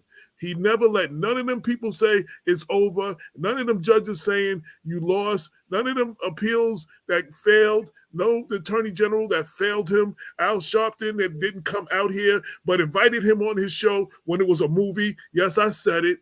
You know what I'm saying? But he would not bring his butt out here when his number 2 person is here in Westchester. He didn't come out here for nothing and to support that man. But as soon as they made a movie, he had because Morgan Freeman was involved. Then he got Kenneth Chamberlain on the show. Like, yeah, like we go way back. Like, you know, like he has something to do with something. You know what I'm saying? Like we have to, just because they say no, we got to keep going. The Attorney General saying no doesn't mean nothing. A judge throwing out the case doesn't mean nothing. And Kenneth Chamberlain should be the poster child for never giving up. He never gave up, no matter how many no's he heard. Shout to Karen. I see her on the thing. He never gave up, and he continues fighting. And he don't just fight for himself. Yo, he was here at the rally in New Rochelle. He was here the other day in New Rochelle. He's with every family. I've drove down to Brooklyn with him and everywhere else. He is everywhere with every other family fighting for their justice as well. Yeah. You know what I'm saying? And lending his voice. And that's what we need. You know what I'm saying? That's what we need. We need the people that's going to fight. Go ahead. On top of that, you know, when you have people like that, again, going back to how important it is local, okay, nobody supports him. Okay, so yes. Ken will go all over the place. He'll never ask anybody for anything. We drove out to Pennsylvania to go speak at a college, okay, and but no one supports him. So when we have people in our community who are because they don't want to miss the football game, yeah, I know, right? They don't want to miss the football game on Sundays. Yeah. So I mean, if you have people that you count on like that we're fortunate enough to have a person who's the leader and like Ken is, okay, and transformative. Support him. You know, your local organizations ought to be able to support him. You know, our churches should be coming together to support people like that. Okay, and quiet is kept, even if you know, listen, if a family suffers a loss, you know, irrespective of what the video shows, if the video shows that okay, the police didn't do anything wrong, if the family's in need, support the family. Why do we not do that? We should be supporting the family. We're very quick to condemn, okay, but we're not as quick to support. You know, and to your point before, you talked about having your own institutions. Why are we still in the NCAA? Why does Zion Williamson go to Duke? Why do we have all these guys going there making all these money? Right. And that they wouldn't even be on the campus in Kentucky 50, 60 years ago. And now we're there and you got to play for a year or two. How many years do you have to spend in the NCAA to be a golfer? How many years to play tennis? None? You just go out and do that, right? Taylor Swift didn't have to go to college, right? Before she could make that first album? No? Same thing with baseball, too. Baseball, there's no college for baseball. Why are we allowing these people? You know the difference? Wait, you know the difference? You know the difference? Because the colleges make money off of those things. Colleges don't make money Exactly. on organized tennis and organized golf and all that stuff. Colleges don't make money from somebody being there for 4 years doing that. That's the difference. And But that's why they were That's against that. system. What is that likeness, image Right. likeness, and that's why Right. the colleges were against that. They didn't want those kids to have anything. So a kid gives 3-4 years, 2 years, even 1 year of their life to get the colleges to a bowl game, and they get ridiculous money if they make it to the bowl game, if they make it to the NAAC, the tournament, and they make it to the Final Four and all that. The colleges get all this money. They make all this money of your likeness, of your jersey, of your image. They sell your rights to video games. You understand what I'm saying? And this artist you can't give him a car or a free meal somewhere and he gets in trouble. You understand what I'm saying? And the crazy thing is, if he gets hurt, his career is over. And they just go find another Negro from the hood somewhere else, and some country dude, some big country, dude, and then they put him in, and they do the same thing over and over and over, and then they spit him out when he's no more useful, and do it over and over and over again. And we keep allowing ourselves to be abused, and we don't support. I seen somebody talk about the HBCUs. We don't support them. You know what I'm saying? And the late Hafiz Muhammad has been on this show several times. He said the quickest way to get a black person's money is to tell them you don't want it. Oh no, my money's just as good as everybody else's money. You're gonna take my money. Exactly. Look at Jim Jones. He had an issue in, I think it was Gucci. The rapper goes online. Mm-hmm. And how he was disrespected in the store, and he's spending $42,000 and blah blah blah blah blah, and he still bought it. And you still bought it. You don't even He paid them to disrespect him. They don't have to. They don't have to respect you. They got your money. You're going to spend it because you got to have a Gucci, or you have to have a whatever it is, or Balenciaga, whatever the new thing is. You have to have it, and you're going to spend. I've always looked at it the other way. Why do I have to respect you? Why do I? I don't have to respect you. It's not even a conversation. That's the part that we get lost on. They're not discussing whether they need to respect us. They don't care anything about that. How much money you got, and how much are you spending? That's it. They don't need to respect us. That's not a conversation that they ever have. They don't care how much money you got. Exactly. As we approach kind of the close of the show, I know the show originally was about mentally ill brothers and sisters, mostly black men, but some brown men too, being killed, shot at or killed, and why does it keep happening in this country? I know we've done a lot of things to complain. I wanted to end the show on call to action, things that people can do, at least on a note, whether they do it or not, but at least a call to action, giving somebody something to go out and take from the show. And hopefully that one person hears it and they go on and do it. So I'm starting with you, Mayo, and then Sister Latanya. I think it's imperative that you let all of your elected officials and talk to your neighbors about this. If it's important to you, talk to them about it.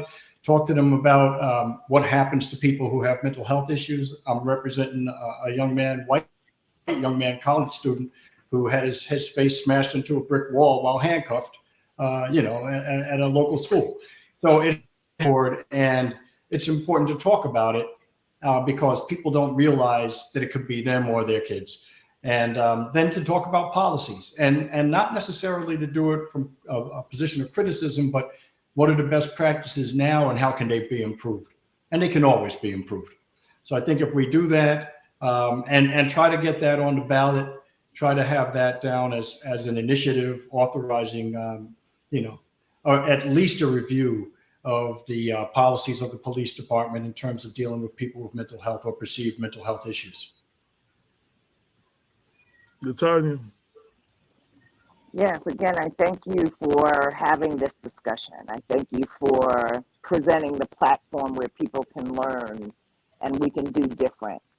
So every community, I believe in New York State, I know Westchester and Rockland has NAMI. It's the National Association for Mental Illness. I believe that's what NAMI stands for. And they do trainings for people within the community to learn how to identify mental health illnesses and what the options are within the community to address those. They don't want anyone diagnosing and trying to control people with mental illness, but they do want people within the community to be able to identify them. We've all grown up in communities where we had, in my community, it was Crazy Edna.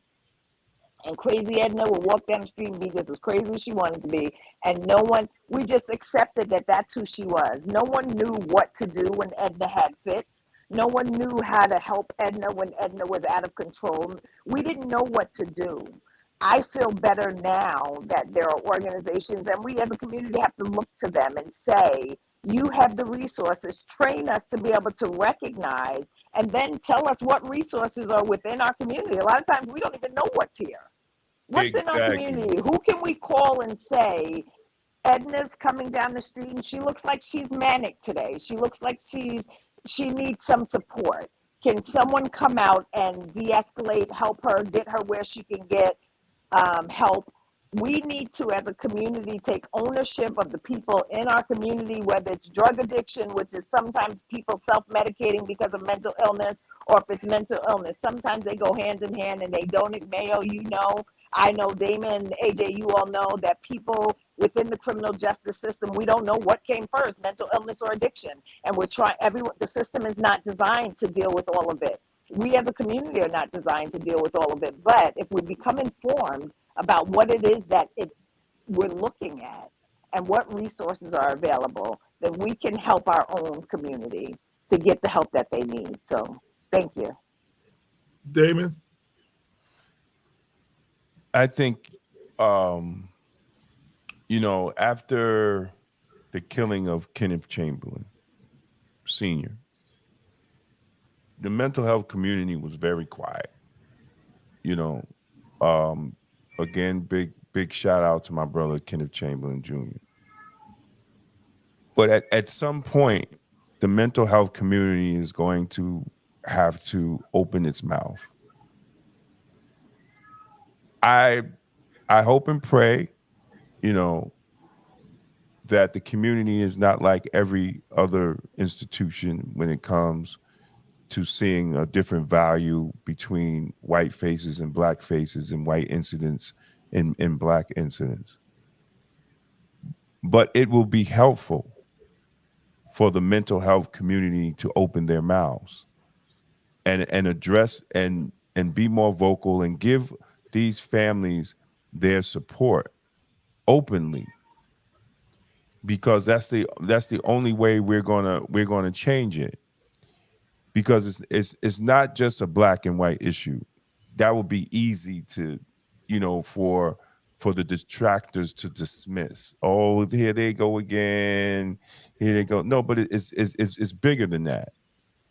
And the fact that, those in the mental health, the psychiatrists, the social workers, the case managers, all those people that work within the mental health community need to come together and open their mouths too, because it just means that you're not doing your job.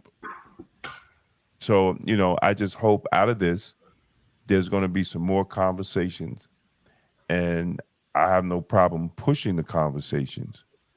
But the mental health community has to open their mouth and be a part of this fight to make sure that there is something in place within law enforcement departments, not just in Westchester County and Nassau County, but throughout the state.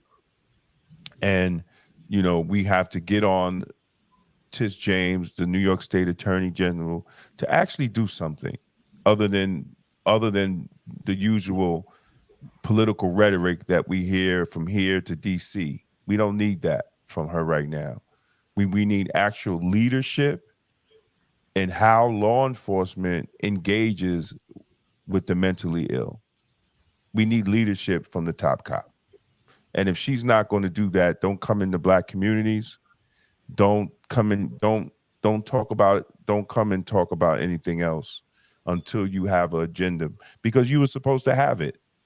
That's the sad part about it. It was supposed to be done, but she had her own political aspirations to be governor and forgot about all that, and that didn't work out. So now you're back at AG, and we need to do your job. And people that are listening, call the AG's office and ask them, what is she doing about this? We have to start making phone calls. We have to start calling. Look, when George Lattimore vetoed the menthol ban, it was people calling his office. It was organizations standing up. It wasn't just Black people. It was other people. So, because they felt that the issue was not that important when we had other issues. So we need to do the same thing. The people that have, if you have someone in your family that has mental health issues, you should be calling the New York State Attorney General, because one day it might be you that have to pick up that phone and have assistance from the police. Don't wait till it's too late and they come and kill your family member. Do it now. Do it now. Call her office and ask her, what is she going to do? Because you're scared, and you're scared for your family member if you need assistance. We have to start personalizing things instead of saying, oh, well, that's them. It's not going to happen to me. It's not going to happen to my family. We have to change this, man, because families are being affected, and we get that political rhetoric, and then they go away, and then it happens again, and then we go through this same cycle of talking, of marching, of the same cycle, and nothing gets done. So let's hope that this opportunity we're going to get something done. So Pat White, shout out to Pat White. She said, bring Project Alliance on the air for a conversation on this issue. If you have some contact to them, please connect us, because we can definitely do that. Also, hey, Pat, I didn't get that email that you said you sent me. I looked for it. Please send it again. Damon K. Jones, one word, @gmail.com. Can I also, AJ, just point out that Damon, Pat White, and many other people within our community were honored a couple of weeks ago by the African American Heritage Festival for the work that they're doing in mental health. And what we've decided as a committee is that we're going to renew that commitment again next year for mental health, because it's so important in our community that we can do a double. We can do honor this year and next year to point out the need for mental health support in our community. So, Damon, thank you again for the work. No, thank you. Yes. Thank you. Congratulations, Damon. Also, let me say that on the air. Now, I'm going to say some stuff, and it's probably not going to be too popular. Like, first, I want to thank Damon for bringing this conversation together and spearheading this conversation and spearheading the conversation period on mental health, especially Black mental health. We're going to have a lot more shows like this. But I want to be clear on the whole support thing one more time. As this show right here comes to its 9-year anniversary in about a week, you have to support if you want to continue to see shows and conversations like this, we need your support. I mean, I hate to have these kind of conversations look like I'm fundraising or begging people to send donations or something, but literally we need your support so we can continue to have conversations. There's a song, I can't remember who does it, I think it's a white song. It says, one day you're going to look around and we'll be gone. And then people are going to be like, yo, what happened to Black Westchester? Then we need some strong Black media voices. We need some strong Black voices in media that call people to attention. That's what we're missing. You have that, and we've been putting in the work, and read the book. Oh, and Shout out to Mike Hannon, who said, and let me put it on the screen. Shout out to my brother, because I agree. He said, and buy AJ and Damon's books. Yes. I can't find the post. So, Damon is putting in a lot of good work and a lot of books dealing with health. Oh, here it goes. Yes. Thank you, my brother. Damon's been putting in a lot of good work with books and dealing with mental health, dealing with the food we eat and how that affects our health and on that level and a lot of stuff like that. And it's very good. And you need to buy that. I have the book, Our History of Our History, the Black Westchester, the origin story, and the Black Women Celebrate Women of Westchester. And I'm working on my book now, Celebrating Hip Hop from the 914. They should be out this fall.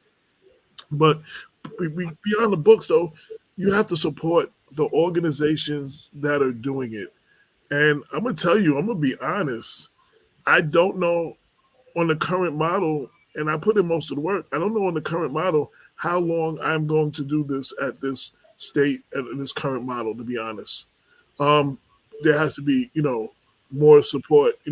We've given our blood, sweat, and tears in the whole nine, and we've come through, and it's like, and we've been attacked, and you read the book, it's all in there. You read the papers, you read the newspaper and the website, it's all there.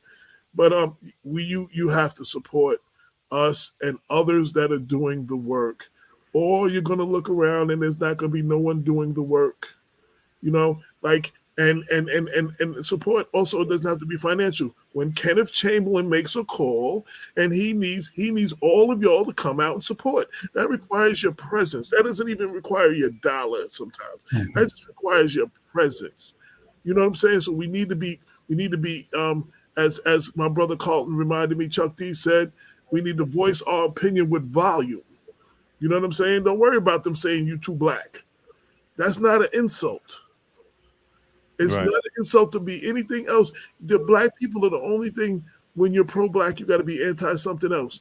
You can be pro-Jewish and fight for the Jewish. You're not considered anti something. You can be pro-Italian, pro-LGBTQ, pro anything else. But if you're pro-black, you have to be anti something, anti-police, anti-Semitic, anti something. No, it's not that it's not that we don't like other people and we disagree with other people, and we just love our people and we're fighting for our people.